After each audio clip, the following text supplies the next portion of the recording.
అందరికీ ఆత్మీయ నమస్కారాలు. మాతృదేవోభవ, పితృదేవోభవ, ఆచార్య దేవోభవ. మనకు ఎంత చక్కటి ధ్యానాన్ని జ్ఞానాన్ని అందించిన బ్రహ్మర్షి పితామహ పత్రిజీ గారికి, రమణ మహర్షుల వారికి, మహావతార బాబా గారికి, సమస్త గురుమండలానికి, ఈ భూమాతకు, ప్రకృతి మాతకు, ఈ విశ్వానికి అందరికీ కూడా ఆత్మ నమస్కారాలు. ఈ జూమ్ సెషన్ అందించిన రంగనాథ్ సార్ గారికి ఆత్మ నమస్కారాలు. మహావతార్ ఫౌండేషన్లో 441 రోజు క్లాస్కు అందరికీ స్వాగతం. ఈరోజు మనము అద్భుతమైన కాన్సెప్ట్ అండి. అందరూ తెలుసుకోవలసిన విషయాలు, ఆచరించాల్సిన విషయాలు, అందరికీ తెలియజేసిన విషయాలు. ధ్యాన గర్భము, ఆధ్యాత్మిక గర్భము, అలాగే ఆధ్యాత్మిక మాతృత్వము. ఇది చాలా అద్భుతమైన కాన్సెప్ట్ అన్నమాట. ఈ కాన్సెప్ట్ను మనకు తెలియజేయడానికి సీనియర్ పిరమిడ్ మాస్టర్ అయినటువంటి మంగళగిరి వాణి మేడం గారు క్లాస్కి రావడం జరిగింది. మనము విజయవాడలో జరిగిన అద్భుతమైన ప్రోగ్రాం, అందులో మేడం గారు కూడా రావడము, తనతో పత్రిజీ గారితో ఎలా అనుబంధం ఉంది అనేసి ఆ కాన్సెప్ట్ అవన్నీ కూడా మనకు అద్భుతంగా వివరించడం జరిగిందనమాట. తన యొక్క ధ్యాన ప్రయాణము అంత అద్భుతమైన పత్రిజీ గారితో ప్రయాణం మేడం గారిని ఈరోజు మనం క్లాస్కు ఇన్వైట్ చేసి మేడం గారి ద్వారా క్లాస్ అందుకోబోతున్నామండి. అందుకు అదృష్టంగా భావిస్తూ అందరం కూడా గట్టిగా చెప్తూ మేడం గారికి వెల్కమ్ చెప్దాము. నమస్తే madam, welcome to the session. Madam unmute చేసుకోండి. మేడం అన్మ్యూట్ చేసుకోండి. మీకు కోహోస్ట్ ఇచ్చాను మేడం, అన్మ్యూట్ చేసుకోండి. Yes madam, welcome to the session ma'am. నమస్తే. మహాసార్ బాబాజీ ట్రస్ట్ తరఫున మరియు పిఎస్ఎస్ఎం తరఫున కూడా అంటే అందరూ కలిసి చేస్తున్నాం కాబట్టి అద్భుతంగా మాస్టర్స్ అందరూ కూడా గొప్పగా చెప్తూ ఉన్నారు. దీని ద్వారా మంచి సందేశాలు, మంచి మెసేజెస్ బయటికి వెళ్తూ ఉన్నాయి. అంటే విశ్వంలోకి చాలా గొప్ప విషయం, ఎన్నో మార్పులు రాబోతూ ఉన్నాయి. ఈ సెషన్ లో ఇప్పటి వరకు పాల్గొన్న మాస్టర్స్ కానీ 441 రోజులు అంటే సామాన్యమైన విషయం కాదు. అంటే ఎంతమంది చక్కటి సందేశాలు ఇవ్వగలిగిన వాళ్ళు ఉన్నారు అనేది, తర్వాత దీన్ని జూమ్ ని నిర్వహిస్తున్న ప్రతి ఒక్కళ్ళకి కూడా ధన్యవాదాలు తెలియజేసుకుంటూ, ఈ జూమ్ లో పాల్గొన్న వాళ్ళకి, యూట్యూబ్ లో చూడబోయే వాళ్ళకి అందరికీ కూడా ఆత్మ ప్రణామాలు. అట్లాగే బ్రహ్మర్షి పితామహ పత్రిజీకి, మహావతార్ బాబాజీకి మనం అద్భుతంగా ధన్యవాదాలు, ఆత్మ ప్రణామాలు తెలియజేసుకుంటూ మనం ఈ సెషన్ ని స్టార్ట్ చేద్దాము. మహావతార్ బాబాజీ అవనండి, క్రియా యోగం నేర్పిన పత్రిజీ, అతి సులువైన ధ్యానాన్ని నేర్పిన ఈ ప్రపంచానికి మనందరం బాగుండాలి, ఆరోగ్యంగా ఆనందంగా ఉండాలి అనే ఉద్దేశంతోనే మనకి కాన్సెప్ట్ ఇచ్చి వెళ్ళారు. ఆ వెళ్ళినప్పుడు పర్వాలేదు, మాకు వాయిస్ బాగానే ఉంది కదా? ఉంది. ఓకే. వెళ్ళినప్పుడు మనం ఆ ధ్యానంతో కొంచెం మొదలు పెడదాం. మీరు ఏదన్నా మ్యూజిక్ పెట్టండి, నేను మధ్యలో గైడ్ చేసుకుంటాను. లైట్ గా పెట్టండి. ధ్యానంతో మొదలు పెడదాము. అందరం కళ్ళజోడు తీసి పక్కన పెడదాం. అట్లాగే కాళ్ళల్లో క్రాస్ చేసుకుందాం. హాయిగా కూర్చుందాం. శ్వాస మీద ధ్యాస పెడదాం.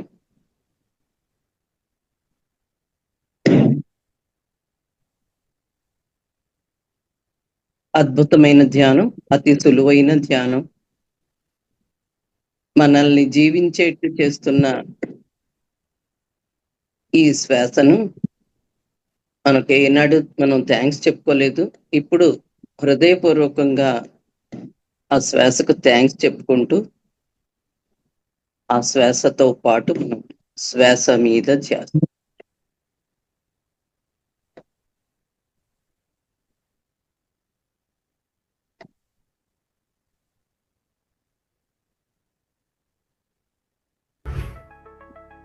Hi, coach. Yeah. I actually had a query. There's a friend of mine and she really struggles with.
సులువైనదే ఈ జ్ఞానం, దశములు ఉన్న పరమశివుని ప్రత్యేకించింది. ప్రత్యేకించగా అందరూ ఎలా కూర్చోండి, ఎక్కడైనా కూర్చోండి,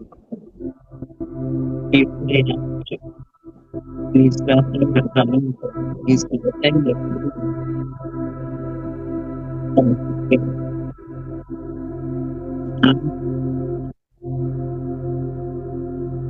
అనవసరమైన ఆలోచనలను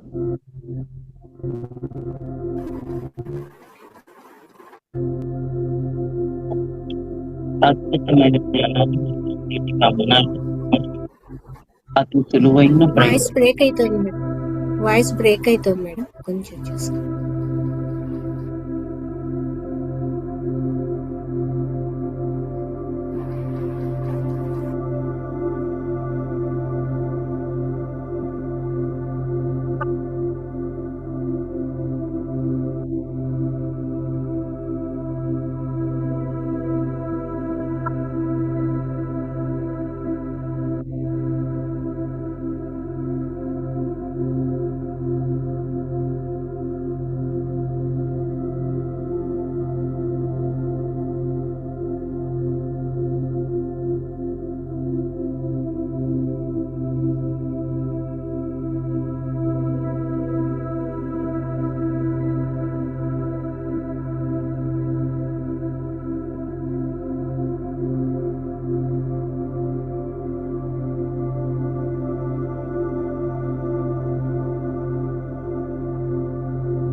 తిరిగి శ్వాస మీద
ఓకే,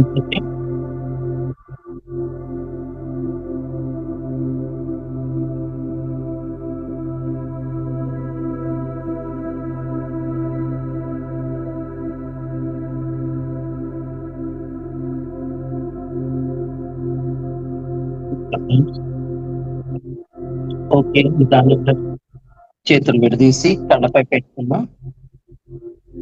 5, 4, 3, 2, 1. నిదానంగా జరిపి కళ్ళు తెరుస్తూ మూస్తూ గొంతు కనబడతాయి. ఒకసారి చేతుల వైపు చూసి క్లాస్ ఇద్దాం. ఈ ధ్యానానికి, అద్భుతమైన ధ్యానానికి క్లాప్స్ ఇద్దాం.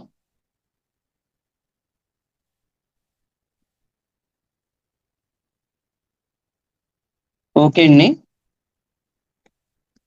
వినిపిస్తుంది కదా? ఎస్ మేడం, వినిపిస్తుంది. ఇప్పుడు అంతకుముందు పట్టుకుంటా ఉంది వాయిస్ అంతే. ఓకే, ఇప్పుడు ఏంటంటే వీడియో స్టార్ట్ చేస్తున్నారండి అందరూ. పర్వాలేదు, ఎస్ ఇబ్బంది మాస్టర్స్, అందరూ కూడా చక్కగా వీడియోస్ ఆన్ చేసుకొని కూర్చోండి. వీడియోస్ ఆన్ చేసుకుంటే అది కూడా మన యొక్క ఎక్స్ప్రెషన్స్ తో మనం చాలా బాగా కనెక్ట్ అవ్వగలుగుతాం. గురూజీని చూసాం, పత్రిజీని కూడాను. మనం మహావతార్ బాబాజీని కళ్ళతో చూడలేదు కానీ ఆయన విశ్వమంతా వ్యాపించి ఉన్నారు అనేది మనకు తెలుస్తూనే ఉంది. అట్లాగే పత్రిజీని చూడని వాళ్ళు కూడా కొంతమంది, భౌతికంగా చూడని వాళ్ళు కూడా కొంతమంది ఉండొచ్చేమో, కానీ ఎక్కువ మంది ఆయనతో పాటు జర్నీ చేసిన వాళ్ళు కూడా కొంతమంది ఉన్నారు. కాబట్టి అందరూ కూడా ఆయనతో ఆ ఎనర్జీస్ ని తీసుకుంటూ ఉన్నారు. పరోక్షంగా మన మహావతార్ బాబాజీ కూడా విశ్వమంతా వ్యాపించి ఉన్నారు. వాళ్ళంతా లైవ్ లో ఉన్నట్టే లెక్క. ఈ మహా మాస్టర్స్ అంత అవధూతల కింద లెక్క. వీళ్ళంతా అద్భుతాలండి. మనం వారి నుంచి ఎన్నో నేర్చుకోవాల్సి ఉంది, నేర్చుకున్నాము, వాటిని ఇంప్లిమెంట్ చేయాల్సి ఉంది. అద్భుతమైనది మానవ జన్మ అన్నారు. ఎందుకు అన్నారు అద్భుతమైనది మానవ జన్మ అని? ఎందుకు అంటున్నారు? పశువులు, పక్షులు అంతా ఉన్నాయి కదా, ప్రాణులన్నీ ప్రపంచమంతా అద్భుతంగానే ఉన్నాయి. అవి కూడా మరి ఎందుకని అవి జీవిస్తున్నాయి, మన ఎందుకు అన్నారు అని అంటే, మనం ఆలోచించుకుంటే మనకు అర్థమైంది ఏంటి అంటే, మనకి ఎక్స్ప్రెస్ చేయటానికి ఒక మాట అనేది ఉంది, అవునా? కూడా తెలివితేటలు ఉన్నాయి, చాలా అద్భుతంగా అవి జీవిస్తున్నాయి. అవి ఇంకా మనకంటే కూడా ఐక్యతతో జీవిస్తాయి, ఒక మాట మీద ఉంటాయి. ఒక ఫుడ్ దొరికితే పిలిచి మిగతా వాటితో షేర్ చేసుకుంటాయి. కానీ మానవ జన్మ ఎందుకు ఉత్తమమైంది అని అంటే ఏంటంటే, మనం చెయ్యాలనుకున్నది ఏదైనా కూడా చేయగల తెలివితేటలు, ఎక్స్ప్రెస్ చేయగలిగి, ఎవరికైనా ఏదైనా హెల్ప్ చేయాలన్నా, ఏదైనా కూడా సామూహికంగా అయినా, ప్రపంచవ్యాప్తంగా మాట ద్వారా కానీ వీటి ద్వారా కానీ మనం పంపించగలం. అందుకని ఆ మాట మీద, వాక్కు మీద ఎంత అదుపు ఉండాలి అనేది పత్రిజీ చెప్పే వెళ్ళారు. అయితే మనం తీసుకున్న ఈ జన్మకి సార్థకత కూడాలి అని అంటే, మానవ జన్మ ఉత్తమమైంది అని అనుకున్నప్పుడు భగవంతుడి ద్వారా, అట్లాగే ఈ ప్రకృతి ద్వారా, మనం తల్లిదండ్రుల ద్వారా ఈ భూమి మీదకి వచ్చి ఇంత చక్కటి జన్మను తీసుకున్నందుకు మనం ఎలా ప్రవర్తించాలి, ఎలా బ్రతకాలి, ఎలా ఈ భూమి మీద నుంచి వెళ్ళిపోవాలి, ఇది నేర్చుకున్నట్లయితే, ఇది తెలుసుకున్నట్లయితే, అందుకే ఎక్కువగా మరణాంతర జీవితం అనేది గురూజీ పదే పదే చెప్తూ, పదే పదే బుక్స్ ద్వారా గాని, స్వాధ్యాయాల ద్వారా గాని తెలియజేస్తూ వెళ్ళారనమాట. ఇది నీటి బుడగ లాంటి జీవితానికి మనం దానికే కమిట్ అయిపోయి, వ్యామోహాల్లో పడిపోయి కూరుకుపోకుండా ఉండటానికి అవేర్నెస్ కోసమే మనకి ధ్యానాన్ని పరిచయం చేశారు. బుద్ధుడు ఆచరించిన ధ్యానాన్ని పత్రిజీ శ్వాస మీద ధ్యాస అని అతి సులువుగా నేర్పిస్తూ, హ్యాపీగా మనల్ని మనం ఎరుకతో, మనం చేస్తున్న ఆలోచనని, మన యొక్క మాట తీరుని, మన యొక్క చర్యని, ఇవన్నీ కూడా మనమే గమనించుకునే రీతిలో ఏ రోజుకు ఆ రోజు ప్యూరిఫై అయ్యేట్టుగా, పడుకునే ముందు ఆ రోజు చేసింది ఏంటి, మాట్లాడింది ఏంటి, కరెక్టా కాదా అనేది మనకు మనమే సాక్ష్యం చెప్పుకునే విధంగా ఇది చేసుకుని ఆ తప్పు దిద్దుకుని మానవత్వంతో జీవించటం అనేది తెలుసుకుంటాము అని చెప్పించిందని నా ఉద్దేశం. ఇది అర్థం చేసుకుని బతకటం ద్వారా అద్భుతమైన జీవితాన్ని ఇప్పుడు జీవించేసి వెళ్ళగలం. ఓకేనా? అట్లాగే మేము వచ్చాము. మాది ఎన్నో 3వ తరం అవుతుంది. 3 తరాల ముందున్నాం మేము. మా తర్వాత మా పిల్లలు వచ్చారు, మా మనవాళ్ళు వచ్చేసారు.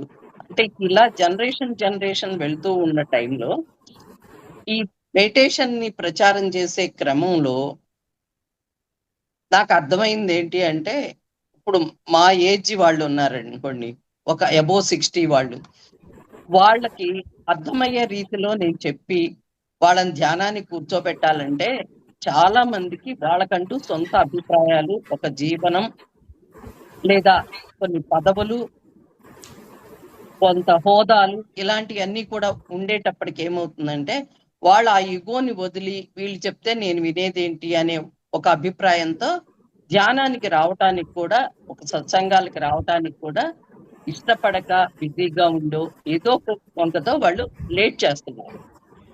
ఓకేనా?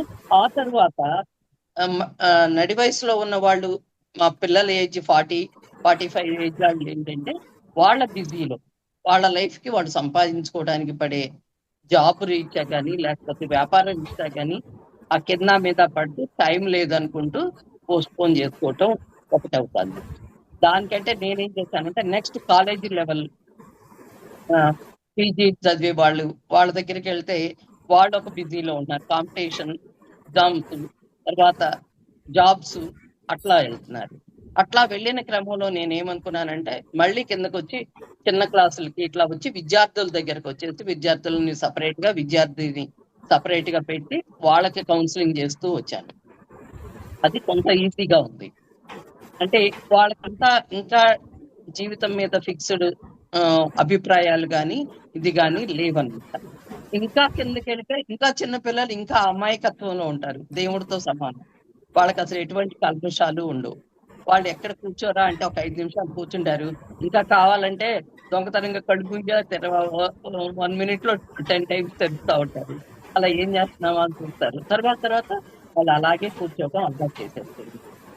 అంటే ఈజీ ఎక్కడ ఉండాలి? చిన్న వయసు నుంచే చెప్తేనే ఈజీగా ఉంటుంది అనేది నాకు అర్థమైంది. ఏదైనా నేర్చుకోవడానికి సులభంగా ఉంటుంది అనేది అర్థమైన తర్వాత నేను ఎన్నో కోర్సులు చేస్తూ వచ్చాను. నేను చాలా 94 నుంచి నాకున్న అనారోగ్యాల వల్ల ఎన్నో కోర్సులు, SSY దగ్గర నుంచి ఆర్ట్ ఆఫ్ లివింగ్ అని ఒకటి కాదు, పతంజలి యోగా అని విపరీతంగా అన్ని కోర్సెస్ చేయటం జరిగింది. ఆధ్యాత్మిక సంబంధించినవి కానీ లేకపోతే ప్రాణాయామాలు, యోగాలు, మెడిటేషన్స్ కానీ అన్నీ నేర్చుకున్నాను. ఆ నేర్చుకున్న క్రమంలో నాకు గర్భంలో ఉండగానే ఆ కోర్సెస్ చాలా స్టేజెస్ ఉంటాయి. ఫీజులు కట్టే చేసిన కోర్సెస్ అయినవి. అట్లాంటి కోర్సెస్ లో ఎంతో నేర్చుకున్న తర్వాత దాంట్లో అర్థమైంది ఏంటంటే, థాట్ పవర్ ఎలా ఉండాలి, ఎలా ఉంటే, ఏ ఆహారం తీసుకుంటే మనం ఎలా ఉంటాము, గర్భంతో ఉన్నప్పుడు ఎలా ఉండాలి, ఇవన్నీ కూడా నాకు అర్థమైనాయి అనమాట. ఇది చాలా ఇంపార్టెంట్ అని చెప్పి అనిపించింది.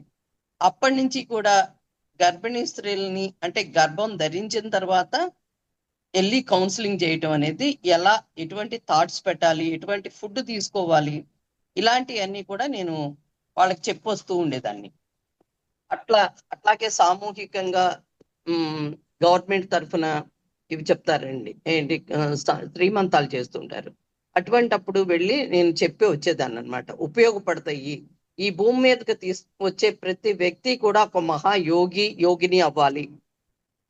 ఈ మన భూమి గాని ఈ ప్రపంచం గాని సస్యశ్యామలంగా శాంతిగా ఉండాలి అంటే ఇన్ని యజ్ఞాలు, హోమాలు అందరూ కూడా ప్రపంచం శాంతిగా ఉండాలనే చేస్తూ ఉన్నారు. ఎన్ని చేసినా కూడా మనుషుల్లో మార్పు రావాలి, వచ్చే వ్యక్తులే ఒక ఉన్నతమైన ఆశయాలతో రావాలి అనే ఉద్దేశంతో నేనేం చేసేదానంటే వెళ్ళి వాళ్ళకి కౌన్సిలింగ్స్ చేసి వచ్చేదాన్ని. ఎలా అంటే 4 మంచి మాటలు ఎలా ఉండాలి మనం అనేది. ఆ తర్వాత నేనేమనుకున్నానంటే, అసలు ముందు వచ్చేటప్పటికే ప్రెగ్నెన్సీ కలిగేటప్పటికే వీళ్ళు ఒక 1 year 2 years ముందు నుంచి కూడా మ్యారేజ్ అయిన దగ్గర నుంచి కూడా భార్యాభర్తలు ఇద్దరు కూడా ఒక మంచి అవగాహనతో, ఒక మంచి వాతావరణంలో ఆ గర్భం ధరించాలి అన్న ఉద్దేశంతో వాళ్ళకి ఎంగేజ్మెంట్ అయినప్పుడే నేను పరిచయం చేసుకోవడానికి నన్ను పిలిచిన వాళ్ళు ఎవరినైనా కూడా వెళ్ళి వాళ్ళని పరిచయం చేసుకుని వాళ్ళకు ఒక మంచి అట్మాస్ఫియర్, ఒక మంచి వాతావరణంలో ఒక మంచి ప్రేమ తత్వంతో మీరు ఉండాలి అని చెప్పి చెప్పడం అనేది జరుగుతూ ఉందన్నమాట. అంటే ఎట్లా అంటే ఇప్పుడు మనం మాట తీరు అని చెప్పాము. ఇప్పుడు వెనకటి రోజుల్లో కంటే ఇప్పుడు మహిళ పురుషుడు ఇద్దరు కూడా ఉద్యోగాలు చేయటం, సంపాదించటం, చదువుకోవటం ఇవన్నీ ఎక్కువైన తర్వాత ఇండివిజువాలిటీ ఎక్కువైంది. దానివల్ల ఏమవుతుంది అంటే ప్రత్యేకమైన అభిమానము, ప్రేమ, మాటలో సౌమ్యత ఇవన్నీ కూడా కొరవడినాయి కొంతవరకు. ఇవన్నీ నేనంటే నేను అనుకుంటున్నారు. దానివల్ల విడాకుల కేసులు ఎక్కువ వస్తున్నాయి. తర్వాత ఉన్నా కూడా, కలిసి ఉన్నా కూడా సఖ్యతలోను మాట తీరులోను అంత బాగా కుదరట్లేదు. ఇవన్నీ మా దగ్గరికి వస్తున్న కేసులు అన్నమాట. కాబట్టి నేనేం చెప్తానంటే అసలు మనం వచ్చిందే భూమి మీదకి ఆనందంగా జీవించడానికి వచ్చాము. ఖచ్చితంగా మీరందరూ కూడా చాలా చక్కగా సౌమ్యతతో ఒద్దికగా కాపురం చేసుకోండి. ఒకళ్ళొకళ్ళు అర్థం చేసుకోండి. అర్థం చేసుకుని మీరు ఈ భూమి మీదకి తీసుకొచ్చే వ్యక్తులకి చాలా ప్రేమను పెంచుతూ నమ్రతగా మీ మాట తీరు అది ఉంటేనే మనం ఆ వచ్చే వ్యక్తులు కూడా మీ యొక్క గుణాలని, మాట తీరుని, మీరు మాట్లాడుకునే దాన్ని అన్ని పొట్టలో ఉండి వింటూ ఉంటారు. కాబట్టి మంచి ఆహారాన్ని తీసుకోండి, సాత్విక ఆహారాన్ని తీసుకోండి. శుద్ధ సాత్విక ఆహారాన్ని 1 year ముందు నుంచే ప్లానింగ్ తో ఉండండి. మంచి ఫుడ్ తీసుకోండి అని చెప్తాను అనమాట. ఎందుకంటే మనకు తెలుసు శాకాహారంలో కూడా శుద్ధ సాత్విక, అదైతే వచ్చే వ్యక్తి కూడా సాత్వికంగా ఉంటారు. కానీ ఎప్పుడైతే మనం మసాలాలతో కూడిన ఆహారం, చాలా ఘాటైన ఆహారం తీసుకున్నట్లయితే వచ్చే వాళ్ళకు కూడా కోపతాపాలు అనేది ఎక్కువగా ఉంటాయి అన్నమాట. చిన్న వయసు నుంచే ఎదురుకిచ్చి మాట్లాడటం పేరెంట్స్ ని, వాళ్ళకు ఒక ఇండివిజువాలిటీ లాగా చాలా హై కోపం, చాలా యాక్టివ్నెస్ అది ఎక్కువైపోతుంది, ఓవర్ యాక్టివ్నెస్. దానివల్ల పేరెంట్స్ కూడా ఒక్కళ్ళనే కని కంట్రోల్ చేయలేక మేము పెంచలేము అని చెప్పి అనే స్థితులు వస్తున్నాయి. కాబట్టి ఏమంటానంటే నేను ముందు నుంచే వాళ్ళొక మంచి అవగాహనతో ప్రేమగా ఉంటూ మంచి వాతావరణంలో మంచి ఫుడ్ తీసుకుని మంచి బుక్స్ చదివి ఆ నాలెడ్జ్ పెంచుకుంటూ ఎలాంటి బిడ్డని కనాలి అనేది ముందే ఊహించుకుంటూ వాళ్ళు సంసారంలో పాల్గొన్నట్లయితే అద్భుతమైన గర్భాన్ని వాళ్ళు ధరించగలుగుతారు. అది ఆడవచ్చు, మగవచ్చు. కానీ వాళ్ళ థాట్ లో పవర్ ఎట్లా ఉండాలి అంటే ఒక స్పష్టత ఉండాలి. నాకు ఇలాంటి బిడ్డ కావాలి అని. ఎందుకు అంటే ఆరోగ్యవంతమైన అద్భుతమైన తెలివితేటలతో మంచి ఆరోగ్యవంతమైన బిడ్డ ఈ ప్రపంచానికి, సంసారానికి, ప్రపంచానికి ఉపయోగపడేట్టుగా ఉండాలి అనే థాట్ ఉండాలి. ఎప్పుడు కూడా విశ్వ కళ్యాణం కోసం మనం థాట్ పెట్టినట్టయితే అప్పుడు ఏమవుతుంది అంటే ఖచ్చితంగా ప్రకృతి గాని, భగవంతుడిని నమ్ముకునే భగవంతుడు గాని, గురువులు గాని ఎవరైనా కూడా ఆశీర్వదిస్తారు. అది జరుగుతుంది. మన ఒక్కళ్ళకే స్వార్థం కోసం మనం చేయకూడదు, థాట్ పెట్టకూడదు. తర్వాత ఎప్పుడైతే గర్భధారణ జరుగుతుందో జరిగిన తర్వాత తొలి నెలల్లోనే మనకన్నీ కూడా మన నుంచి వాళ్ళు అన్నీ వింటము, నేర్చుకోవటము, మన గొంతులు గుర్తుపట్టటము అన్నీ కూడా జరుగుతాయి. ఇక్కడ ఒక్క విషయం, అన్నీ నేను పాజిటివ్ గానే చెప్తున్నాను, ఒక్క విషయం నెగిటివ్ కూడా చెప్పాలి. ఎవరైతే మా ఇంట్లో ఉన్న మా అత్తగారు నలుపు లేకపోతే అందవిహారంగా ఉంది, ఇలా చేయకూడదు, ఇలాంటి వ్యక్తి రాకూడదు, నాకు వద్దు, అబ్బో ఆవిడలాగా మాత్రం పుట్టకూడదు. ఎందుకంటే ఈ గర్భంతో ఉన్న వాళ్ళకి ఎవరైతే నచ్చరో వాళ్ళే పదే పదే గుర్తొస్తారు. గుర్తొచ్చి వాళ్ళ గురించి మాట్లాడుకుంటూ వాళ్ళ గురించి అలా తాటు పెట్టినట్టయితే, ఇప్పుడు మన మామూలుగా ఉన్న ఇండియన్స్ కి ఆంగ్లో ఇండియన్స్ లాంటి పిల్లలు పుట్టిన వాళ్ళు కూడా కనపడతారు మనకి. అవునా కదా? తెల్ల పింక్ కలర్, గోల్డ్ కలర్ జుట్టు, తెల్లటి మనుషులు, తెల్లటి కళ్ళు, ఇవన్నీ కూడా కనిపిస్తా ఉంటారు కొంతమంది. ఇవన్నీ కూడా థాట్ పవరేనండి. కొందరు నీగ్రోల్ లాంటి వాళ్ళు పుడతారు, కొందరు కాళ్ళు చేతులు సరిగ్గా లేని వాళ్ళు పుడుతుంటారు. ఇప్పుడు మెడికల్ గా బాగా డెవలప్ అయిన తర్వాత అంత లేరు, కానీ ఇంతకు ముందు మేము చూసిన సాక్ష్యాలు ఉన్నాయండి అవి. ఎందుకంటే గర్భంతో ఉన్నప్పుడు వాళ్ళు పెట్టిన తాటు ఇలా ఉండకూడదు అని పదే పదే అనుకోవటం వల్ల ఆ తాటే ఫలించి అలాంటి వ్యక్తులే వచ్చిన సందర్భం ఉంది. కాబట్టి ఇది నెగిటివ్, ఇది పక్కన పెట్టేద్దాం. ఇలాంటి ఎవరు ఈ రోజుల్లో నాలెడ్జ్ పెరిగింది, చదువుకుంటున్నారు, మంచి మంచి మంచి అందమైన బేబీ, హెల్దీ బేబీ పోస్టర్లు, ఆడపిల్ల కావాలంటే ఆడపిల్ల, మగపిల్లడు కావాలంటే మగపిల్లడు ఎదురుగా పెట్టుకుంటున్నారు. ఆ పెట్టుకునేది ఎందుకు అంటే ఆ కళ్ళ ముందు కూడా ఒక హెల్దీ బేబీ కనిపిస్తూ ఉంటే ఆ పవర్ ఎక్కువగా ఉంటుంది. అట్లాంటి బిడ్డనే వాళ్ళు జన్మనివ్వటానికి కూడా అవకాశం ఉంటుంది. కాబట్టి ఆ గర్భంతో ఉన్నప్పుడు 9 నెలల 4 నెలల తర్వాత నుంచి కూడా ఒక మంచి ఆహారం తీసుకుంటే, మొదటి నుంచి తీసుకోవాలి, మొదటి నుంచి తీసుకున్నది తల్లికి పడుతుంది 4 months వరకు, తర్వాత అంతా కూడా ఎక్కువగా బేబీకి వెళ్తూ ఉంటుంది. కాబట్టి మన నుంచి వెళ్ళే ఆహారం కూడా శుద్ధమైనది, టైం టు టైం తీసుకోవటం, మంచి బుక్స్ చదవటం, ఇవన్నీ కూడా మెయింటైన్ చేస్తూ వెళ్ళాలి. ఇప్పుడున్న శత్రువు ఏంటి అంటే సెల్ ఫోన్ అండి. అంటే గర్భిణీతో ఉండగా ఎప్పుడు కూడా సెల్ ఫోన్ ని మనం వాడకూడదు. ఎక్కువ రేడియేషన్ ఎక్కువగా ఉంటుంది. దీనివల్ల పుట్టబోయే బేబీకి బ్రెయిన్ కి చాలా ఎఫెక్ట్ అవుతుంది. మన బ్రెయిన్ ఒక 100 కంప్యూటర్ల కంటే ఎక్కువగా పనిచేస్తుందండి, అంత స్పీడ్ ఉంటుంది. కానీ దాన్ని మనం క్యాలిక్యులేటర్లు వాడి, ఈ సెల్ ఫోన్స్ లో లెక్కలు వాడి మనం చాలా తక్కువ చేస్తున్నాం దాన్ని. కాబట్టి ఏంటంటే నేననేది, ఎప్పుడు కూడా మన బేబీ అంటే మనం కష్టపడిన, మనం సంపాదించిన, మనం విద్య చెప్పించిన వాళ్ళ జీవితం బాగుండాలనే మనం ఇంత కష్టపడతాం. వాళ్ళ ఆరోగ్యాలు బాగుండాలి ముందు, అందుకని వాళ్ళ బ్రెయిన్ బాగుండాలి. మనం ఆస్తులు ఇవ్వకపోయినా పర్వాలేదు, కానీ చక్కగా వాళ్ళంతటా వాళ్ళు చదువుకొని ఇండివిజువల్ గా ఎదగగలిగి ఈ ప్రపంచానికి, మీ కుటుంబానికి కూడా పేరు తీసుకురాగలిగిన వ్యక్తులుగా ఎదగాలి. ఒక విషయంలో వాళ్ళు సైంటిస్టులు కూడా కావాలి అని మీరు కోరుకోవాలి. ఆ కోరుకున్న క్రమంలో అలా పెంచాలి అంటే ఖచ్చితంగా మనం మంచి బిడ్డని భూమి మీదకి తీసుకొచ్చే ముందు ఆ 9 నెలలు కూడా ఇంకా అద్భుతంగా జాగ్రత్తలు తీసుకుని, మంచి ఫుడ్ తిని,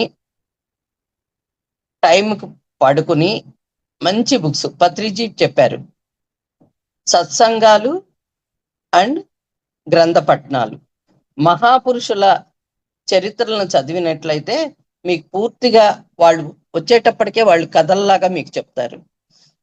వితిన్ 1 or 2 years లోనే వాళ్ళకి మాటలు రాగానే నేను ఒక కథ చెప్పనా అని చెప్తారనమాట మనకి. ఎందుకండి ఇప్పుడు మనం టీవీలో చూస్తున్నాం కదా, షోల్లో, లైవ్ షోస్ లో ఎంత చిన్న పిల్లలు అద్భుతంగా డాన్స్ చేస్తున్నారు, ఎంత మంది లెక్కలు అవి అబాకస్లు అవి చేసేస్తున్నారు. మనమే వింతగా ఉంటుందా లేదా, వీళ్ళు ఎలా ఉన్నారు అని. వాళ్ళు పూర్వజన్మలో చేయటం కాదు. నాకు ఒక మాస్టర్, మన పిరమిడ్ మాస్టర్ తెలుసు, ఆయన కూతురు 4 years 5 years బేబీ అద్భుతంగా చేసేదే కాకుండా డాన్స్ ఆ స్టేజ్ మీద ఉన్న వాళ్ళందరినీ ఆర్గనైజ్ చేస్తుంది. ఆర్గనైజింగ్ స్కిల్స్ అన్నమాట. అది ఎట్లా వచ్చింది ఈ అమ్మాయికి అనుకున్నాను. కొంత టైం అయినాక ఆయన చెప్పారు, నేను పత్రిజీ శిష్యుణ్ణి, నేను 4 months దాటిన తర్వాత మా అమ్మాయి పొట్ట మీద మా ఆవిడ పొట్ట మీద చేయి పెట్టి ఈ డాన్స్ కు సంబంధించిన క్లాసులన్నీ చెప్పేశాను. అది వచ్చిన తర్వాత నడక నేర్చుకున్న దగ్గర నుంచి కూడా డాన్స్ చేస్తుంది అని. ఇది సైంటిఫిక్ గా కూడా ప్రూవ్ అయినాయనండి. ఒకసారి మనం అందరం దీనికి ధన్యవాదాలు తెలియజేసుకోవాలి. మన ప్రహ్లాదుడు వీళ్ళందరినీ కూడా మనం ఎగ్జాంపుల్ గా వాళ్ళ కథలుగా నేర్పించేసేయాలి ముందే. విత్ ఇన్ 5 years లోపు మీరు ఎన్ని లాంగ్వేజెస్ నేర్పితే అన్ని లాంగ్వేజెస్ నేర్చుకోగలిగిన తెలివితేటలు ఈ పిల్లలకు ఉంటాయండి. అంత పవర్ ఉన్న బ్రెయిన్ ని మనం ఈ సెల్ ఫోన్ వాడకం వల్ల చాలా పాడు చేస్తున్నాం. గర్భిణి ధరించిన తర్వాత ఆ అమ్మాయికి నైట్ ఎప్పుడు కూడా పగలెక్కడన్నా మాట్లాడాల్సి వస్తే అత్యవసరం అయితే స్పీకర్ ఆన్ చేసి దూరంగా పెట్టి మాట్లాడుకోవాలి. నైట్ టైము హాల్లో ఉండాల్సింది, ఫోన్ ఆ రూమ్ లో బెడ్రూమ్ లో ఉండకూడదు.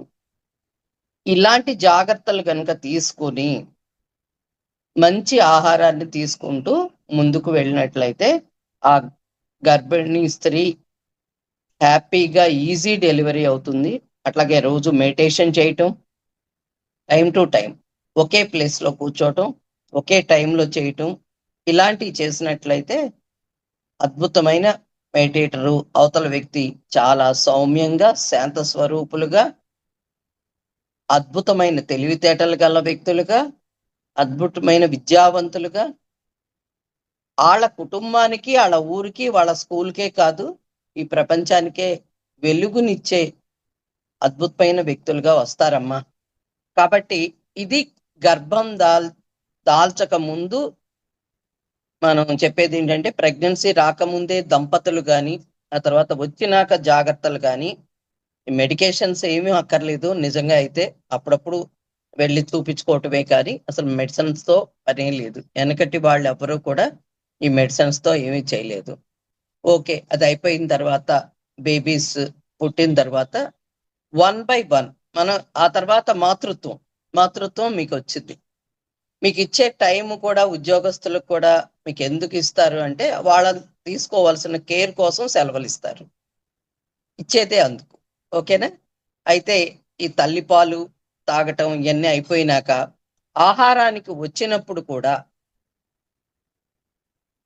చాలా మంది దగ్గర నేను చూశాను, 1.5 year బాయ్ని ఒక ఆయన చెప్తూ ఉన్నారు, మా ఇంట్లో అమ్మో మా పిల్లాడు ఏడుస్తున్నాడు, ఎందుకండి అంత కుక్క పెట్టి ఏడుస్తున్నాడు అంటే కూల్ డ్రింక్ అడుగుతున్నాడు అండి అని. కూల్ డ్రింక్ ఇవ్వకపోతే కింద పడి ఏడుస్తున్నాడు అని చెప్తున్నారు అనమాట. అదేంటి పిల్లలకి ఎందుకు అలవాటు చేస్తున్నారు అన్నాం అనుకో, అది మా పిల్లడు ఊరుకోడండి లేకపోతేను అని చెప్తారనమాట. అది ఎక్కడి నుంచి వస్తుంది? మన తల్లిదండ్రులే కదా నేర్పించేది. అది పురుగుల మందుతో సమానం అని చెప్పినా మనం తాగుతున్నాం, వాళ్ళకి నేర్పిస్తున్నాం. అందుకని ఇక్కడి నుంచే జాగ్రత్తలు తీసుకోవాలి. మంచి ఫుడ్ని మనం ఎప్పుడు ప్రిపేర్ చేస్తున్నాము. అట్లాగే ఆ పిల్లలకు కూడా ఆ తెలివితేటలు పెరగాలి అంటే హైపర్ టెన్షన్ విపరీతమైన హైపర్ అయిపోతున్నారు వాళ్ళు. స్వీట్స్, చాక్లెట్స్ ఇవన్నీ తినటం వల్ల, పంచదార ఎక్కువ వాడటం వల్ల హైపర్ అయిపోతున్నారు వాళ్ళకు. తర్వాత సెల్ ఫోన్స్, ఫుడ్ పెట్టే దగ్గర నుంచి కూడా వీళ్ళు ఏం చేస్తున్నారంటే తల్లిదండ్రులు సెల్ ఫోన్స్ ఇచ్చేస్తున్నారు. ఆ సెల్ ఫోన్ చూస్తూ తినటం వల్ల వాళ్ళు ఏం తింటున్నారో తెలియదు, టేస్ట్ తెలియదు, మీరు ఎక్స్ప్లెయిన్ చేసే కథలు ఉండవు, మీరు కూడా దాని వైపే చూసేస్తారు పెద్దలు కూడా.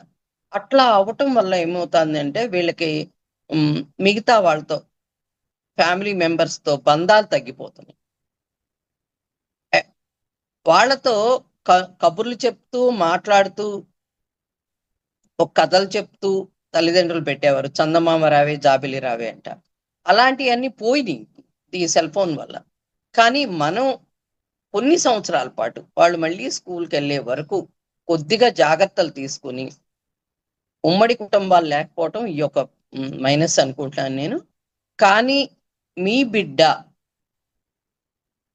బిడ్డ కోసం కొంత టైం కేటాయించుకుని వాళ్ళతో పాటు స్పెండ్ చేస్తూ గొప్ప అద్భుతమైన మాతృత్వం రుచి చూడాలి అంటే ఏ టీవీలు పెట్టకుండా, ఏ సెల్ ఫోను ఇవ్వకుండా, ఒక లిమిటెడ్ గా ఏదన్నా బొమ్మలు ఆటలు చూపించాలంటే ఒక అరగంట అని టైం పెట్టి ప్లీజ్ అని కన్విన్స్ చేసి ఓర్పుగా చెప్పి వాళ్ళని గైడ్ చేస్తూ తీసుకెళ్ళగలిగితే ఆ ఏజ్కి సరిపడ తెలివితేటలు పెరిగేట్టుగా గేమ్స్ ఉంటాయి, ఆడుకునేవి. వాళ్ళతో పాటు మీరు కూడా ఆడుకుంటూ కొంత టైంని, ఎంత ఎంప్లాయ్ అయినా ఎంత వర్క్ ఉన్నా ప్రతిదీ ప్లానింగ్ గా చేసుకుంటూ వెళ్ళటం ద్వారా అద్భుతంగా మనం పిల్లల్ని పెంచగలుగుతాం. అయితే నేను చెప్పేది ఏంటి అంటే, పత్రిజీ చెప్పిందైనా, ఏ మహా గురువు అయినా తల్లి తర్వాతే బయటకొచ్చి మళ్ళీ జ్ఞానాన్ని నేర్చుకుంటారు. ఫస్ట్ గురువు తల్లి. తల్లి తండ్రి దాటి గడప దాటి బయటకు వచ్చినాక స్కూల్లో ఇప్పుడు ఎక్కువ టైము పిల్లలు వాళ్ళు అక్కడ ఎక్కువ ఉంటున్నారు. ఉండటం వల్ల ఇప్పుడు టీచర్స్ కూడా స్ట్రెస్ ఉంటుంది, వాళ్ళ ఫ్యామిలీ వాళ్ళకు ఉంటుంది. కాబట్టి ఆ స్ట్రెస్ లేకుండా ఉండటానికి ఈ మెడిటేషన్ కూడా మేము అక్కడికి వెళ్ళి నేర్పిస్తూ ఉంటాం అనమాట. అప్పుడు ఇక్కడ ఒక్క బిడ్డనే నువ్వు పెంచలేదు, ఇద్దరు బిడ్డల్ని ఓర్పుగా పెంచలేకపోతే టీచర్ ఎంతమందిని, ఆ సెక్షన్ లో దాదాపు 30 మంది ఉంటారు, వాళ్ళు కూడా భరించాలి కదా. కానీ తల్లి కంటే ఎక్కువ పాత్ర టీచర్ వహిస్తున్నారు. అది గొప్ప పాత్ర, అది గురువు పాత్ర. చాలా గ్రేట్. అక్కడ ఒక మహిళ గాని ఒక పురుషుడు గాని అక్కడ ఉన్నారు, వాళ్ళకి ఒక సంసారం ఉంటుంది, వాళ్ళ స్ట్రెస్లు వాళ్ళకు ఉంటాయి. అందుకని ప్రతి వ్యక్తికి కూడా ఈ మెడిటేషన్ అనేది ఎంత బాగా ఉపయోగపడుతుంది అనేది చూసుకుంటా వెళ్తే అసలు చాలా చాలా గొప్ప పాత్రలు వహించే వాళ్ళకి ఈ ఓర్పు నేర్పు పెంచటం కోసం మేము ఎక్కువగా కష్టపడేది ఆ పిల్లలకి చెప్పే, ఎల్కేజీ పిల్లలకి చెప్పే టీచర్స్ కి పాదాభివందనం చేయొచ్చండి. అంత ఓర్పుగా, అంత సహనంగా అంతమంది పిల్లలకి చెప్తూ ఉంటారు. వాళ్ళని చూసి ఈ తల్లిదండ్రులు కూడా నేర్చుకోవాలి. అంత గొప్ప మాతృత్వం వాళ్ళకున్నప్పుడు మనం ఇద్దరు బిడ్డల్ని ఎందుకు పెంచలేము అనే ఫీల్ వీళ్ళు తెచ్చుకోవాలన్నమాట. ఇవన్నీ కూడా నేను ఆ మాతృమూర్తికి చెప్తున్న మాట. ఇద్దరికీ ఉంటుంది, భార్యాభర్తలు ఇద్దరికీ ఆ బాధ్యత ఉంటుంది. కానీ తండ్రి ఎక్కువ టైం బయట ఉంటారు కాబట్టి తల్లులకని చెప్తున్నాను. వీళ్ళు కూడా ఇప్పుడు ఉద్యోగాలు చేస్తున్నారు కాబట్టి కనీసం ఆ శని ఆదివారాలు వాళ్ళకి కేటాయిస్తూ మంచి స్టోరీస్ చెప్తూ, మహనీయుల చరిత్రలు చెప్తూ గొప్పగా వాళ్ళని మహనీయులుగా తీర్చిదిద్దగలరు. కాబట్టి ఈ గర్భం ధరించిన దగ్గర నుంచి మాతృమూర్తిగా నీ పాత్రను పోషిస్తూ పిల్లల్ని పెంచాలి అంటే ఎంతో ఓర్పు సహనం కావాలి. కాబట్టి మనం ఏం చేయాలి? ఖచ్చితంగా మాతృమూర్తి ధ్యానం చేయాల్సిందే, మంచి బుక్స్ చదవాల్సిందే. నీకెంత టైం లేకపోయినా ఎంతో కొంత చిన్న చిన్న బుక్స్ అయినా సరే చదివి నీ వాక్ కరెక్ట్ గా రావాలి. చిన్నప్పుడు మాకు తెలియక మేము ఎవరైనా కోప్పడితే పిల్లల్ని పెద్దవాళ్ళు ఒప్పుకునేవారు కాదు. తదాస్తు దేవతలు ఉంటారు, నువ్వు అనొద్దు ఆ చెడు మాట అని చెప్పేవారు. అది ఎందుకు అంటే దాన్ని పత్రిజీ అద్భుతంగా వాక్క్షేత్రం అని పెట్టారు, బుక్కు రాశారు. అది చదవండి అందరూను. వాక్క్షేత్రం సరిగ్గా ఉంటే నీ జాతకం నువ్వు సరైపోయినట్టే.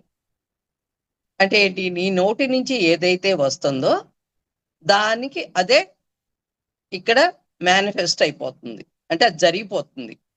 కాబట్టి ఏం మాట్లాడాలి పిల్లల ముందు కానీ, పిల్లల్ని చెప్పేటప్పుడు కానీ ఓర్పుగా వాళ్ళని మెచ్చుకుంటూ, వాళ్ళని ఎంకరేజ్ చేస్తూ, వాళ్ళతో పాటు ఆడుతూ, వాళ్ళు గెలిచినా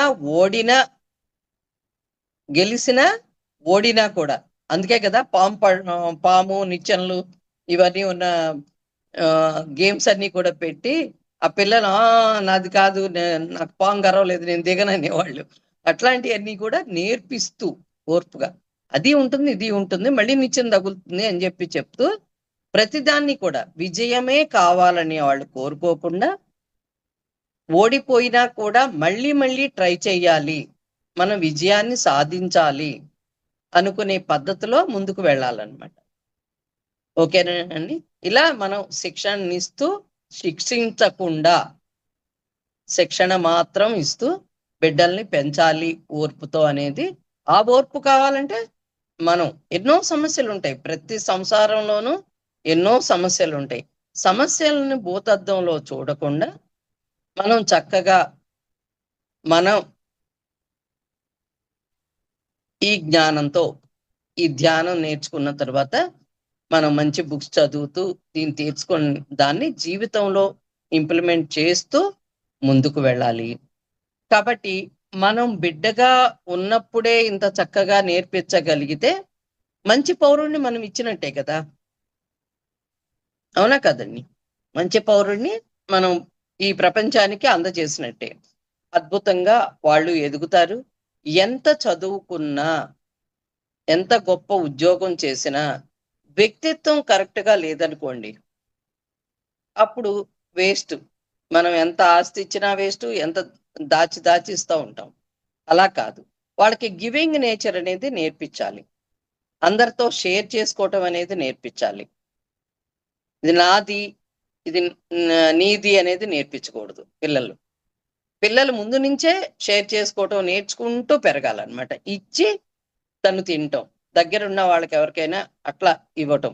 పెన్ లేదనుకోండి, ఆ పెన్ ఇవ్వటం, తన దగ్గర ఒకటి ఎక్స్ట్రా పెట్టి ఎవరన్నా లేదంటే ఇవ్వు అని చెప్పి చెప్పాలన్నమాట. ఇలా నేర్పిస్తూ గొప్ప మూర్తిగా ఈవిడ ఎదిగినట్టే. అప్పుడు ఏమంటారు, పిల్లలకి పేరు వచ్చింది అనుకోండి, తల్లినే కదా మెచ్చుకుంటారు. తల్లిదండ్రులకే మంచి పేరు వస్తుంది ముందు. వాళ్ళు సరిగ్గా పెంచకపోతే వాళ్ళనే అంటారు. వాళ్ళు ఎంత డబ్బన్నా ఉండొచ్చు, ఎంత ఆస్తి అన్నా ఉండొచ్చు, వాళ్ళ వ్యక్తిత్వం బాగుండాలండి. అందుకని ఎక్కువగా స్కూల్స్ కి వెళ్తూ, స్కూల్స్ లోనే పిల్లలకి మంచి మాటలు చెప్తూ, అక్కడ ఏదైనా సమస్య ఉందంటే వాళ్ళని గైడ్ చేస్తూ, వాళ్ళు లైన్ లోకి వచ్చే వరకు కూడా వాళ్ళతో మెడిటేషన్ చేయిస్తూ, మంచి మాటలు చెప్తూ, ఆడిస్తూ పాడిస్తూ వాళ్ళని మన లైన్ లోకి తెచ్చుకుని మరి వాళ్ళని ఒక మంచి వ్యక్తులుగా తీర్చిదిద్దటానికే ఎక్కువ టైంను మేము కేటాయిస్తూ ఉన్నాం. ఓకేనండి. ఇట్లా జరుగుతూ ఉన్న మా ప్రయాణంలో ఆనందం అనేది ఎక్కడ ఉంది అంటే, కాలేజెస్, స్కూల్స్, లాంగ్ టైం ఎంతమందో ఇప్పుడు లాంగ్ టర్మ్ కాంపిటీషన్ ఎగ్జామ్స్ కోసం ప్రిపేర్ అవుతూ, అది ర్యాంక్ రాలేదనో ఏమో డిప్రెషన్కి వెళ్తూ, సూసైడ్లు చేసుకుంటూ ఎంతో మంది ఎన్నో దుర్ఘటనలకు గురవుతూ ఉన్నారు. ఇవన్నీ కూడా చూసిన తర్వాత వాళ్ళందరికీ కౌన్సిలింగ్ చేయటం, మనం పాస్ ఒక అనుకున్న సబ్జెక్ట్ లో మాత్రమే కాదు, అనుకోని దాన్ని కూడా మనం ఎదుర్కొని చదవగలము, టర్న్ తీసుకోగలం, యూ టర్న్ తీసుకుని అది కాదు ఇంకొక సబ్జెక్ట్ చదువుదాం, ఇంకొక కోర్స్కి వెళ్దాం అని చెప్పి వాళ్ళని కూడా గైడ్ చేయగలగాలి. కానీ పేరెంట్స్ ఏం చేస్తున్నారంటే, అదిగో వాళ్ళ అబ్బాయి అమెరికా వెళ్ళాడు, వీళ్ళ అమ్మాయి ర్యాంకు తెచ్చుకుంది, నువ్వెందుకు తెచ్చుకోవు అని వాళ్ళు పోలికలతో ఒకళ్ళతో ఒకళ్ళు పోలిస్తారు. ఆ పోల్చినప్పుడు పిల్లలు ఇష్టపడరు దాన్ని.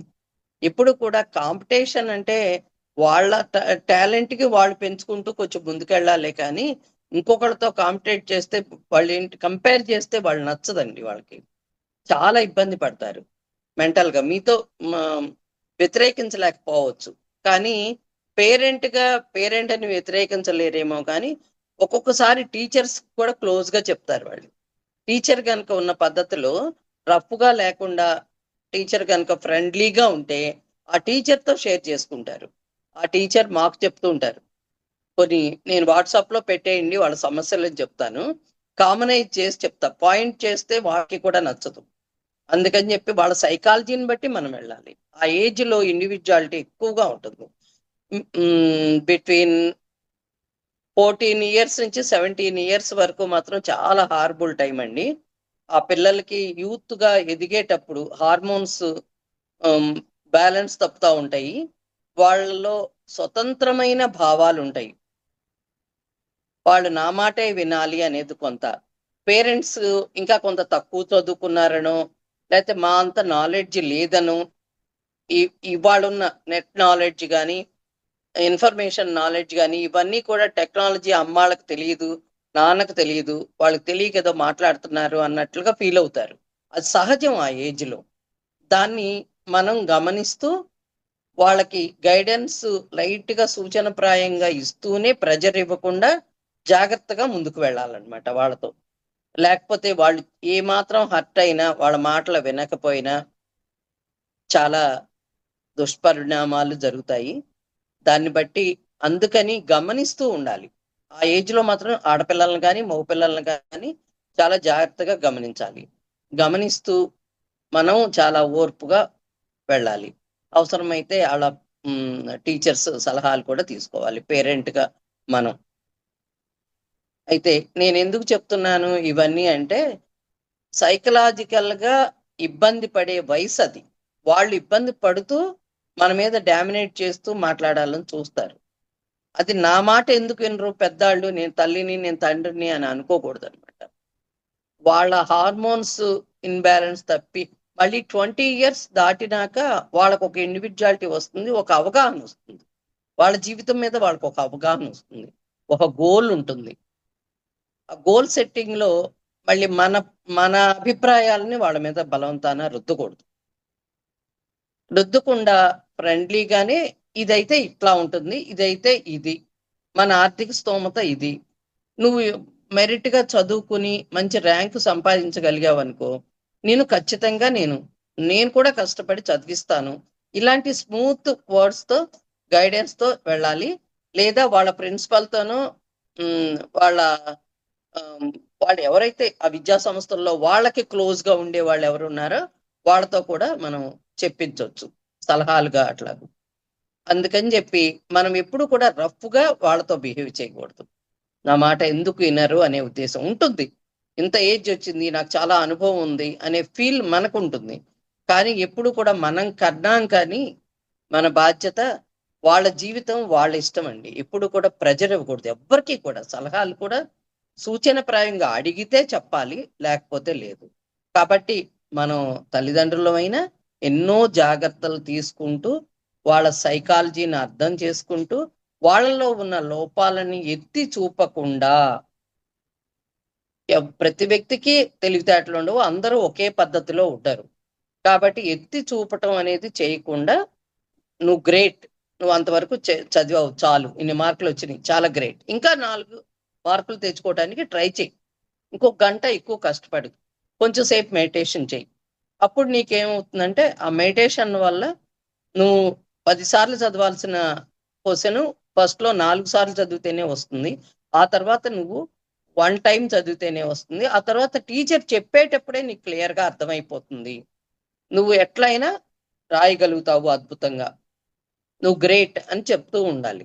ఆ మెడిటేషన్ కనుక వాళ్ళ వయసు ఎంతో అంత టైం అని ప్రతిరోజు 2 పూట్ల చేయించగలిగితే అద్భుతమైన ఫలితాలు పొందగలుగుతారు. వాళ్ళు కూడా వాళ్ళ మీద వాళ్ళకి కాన్ఫిడెన్స్ రావటమే కాదు, ప్రతి వ్యక్తి పట్ల కూడా, టీచర్ పట్ల కానీ పేరెంట్స్ పట్ల కానీ ఒక మంచి నమ్రతా భావం, హృదయపూర్వకంగా వాళ్ళని గౌరవించటం, మంచి మర్యాద, మాట తీరు అన్నీ కూడా మారిపోతాయి.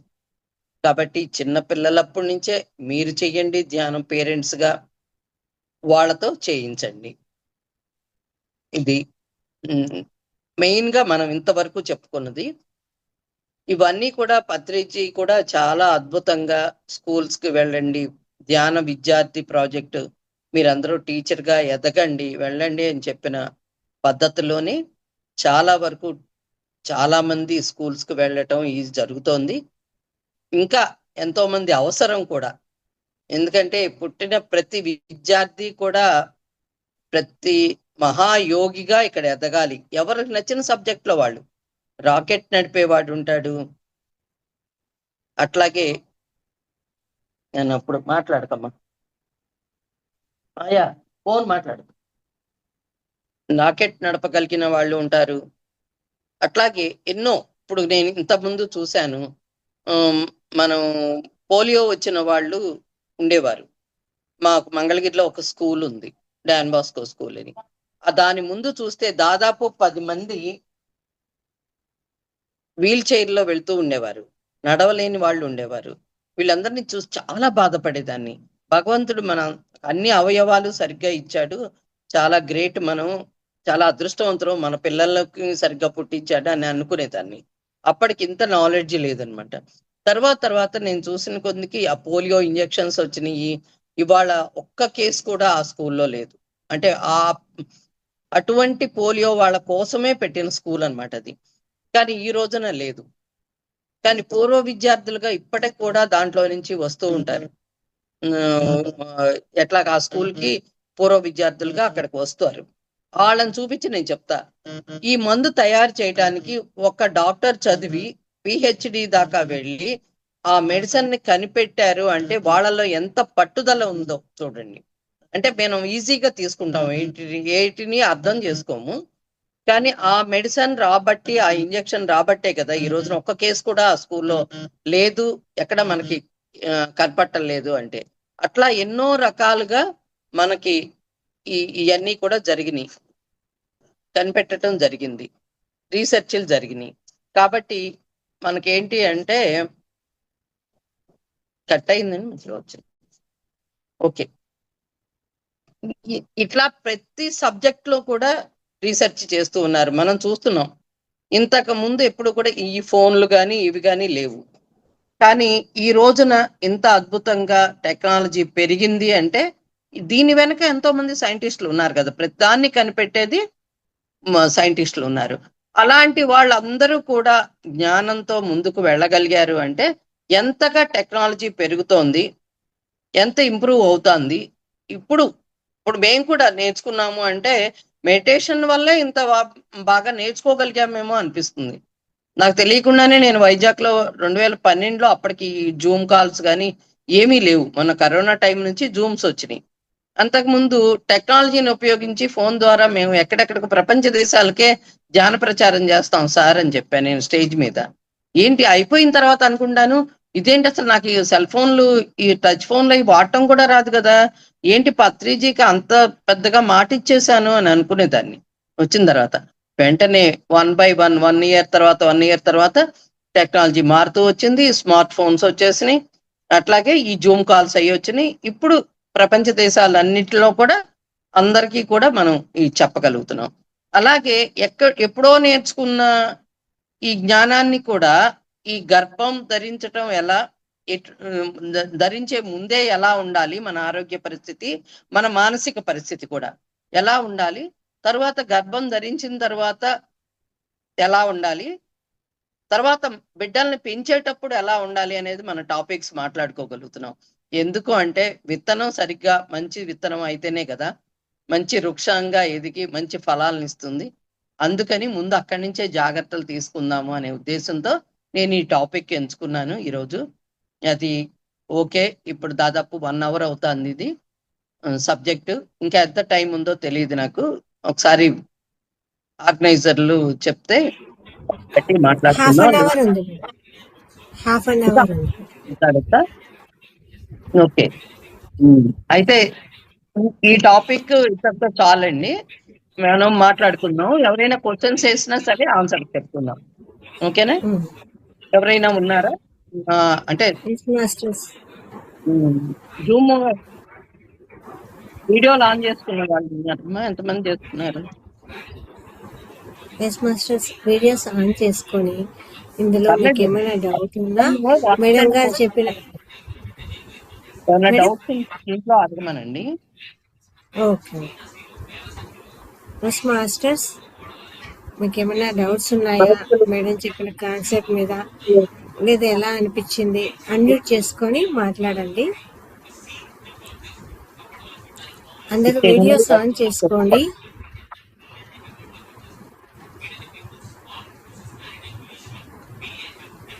ఎస్ సార్, రవీంద్ర గారు మాట్లాడండి.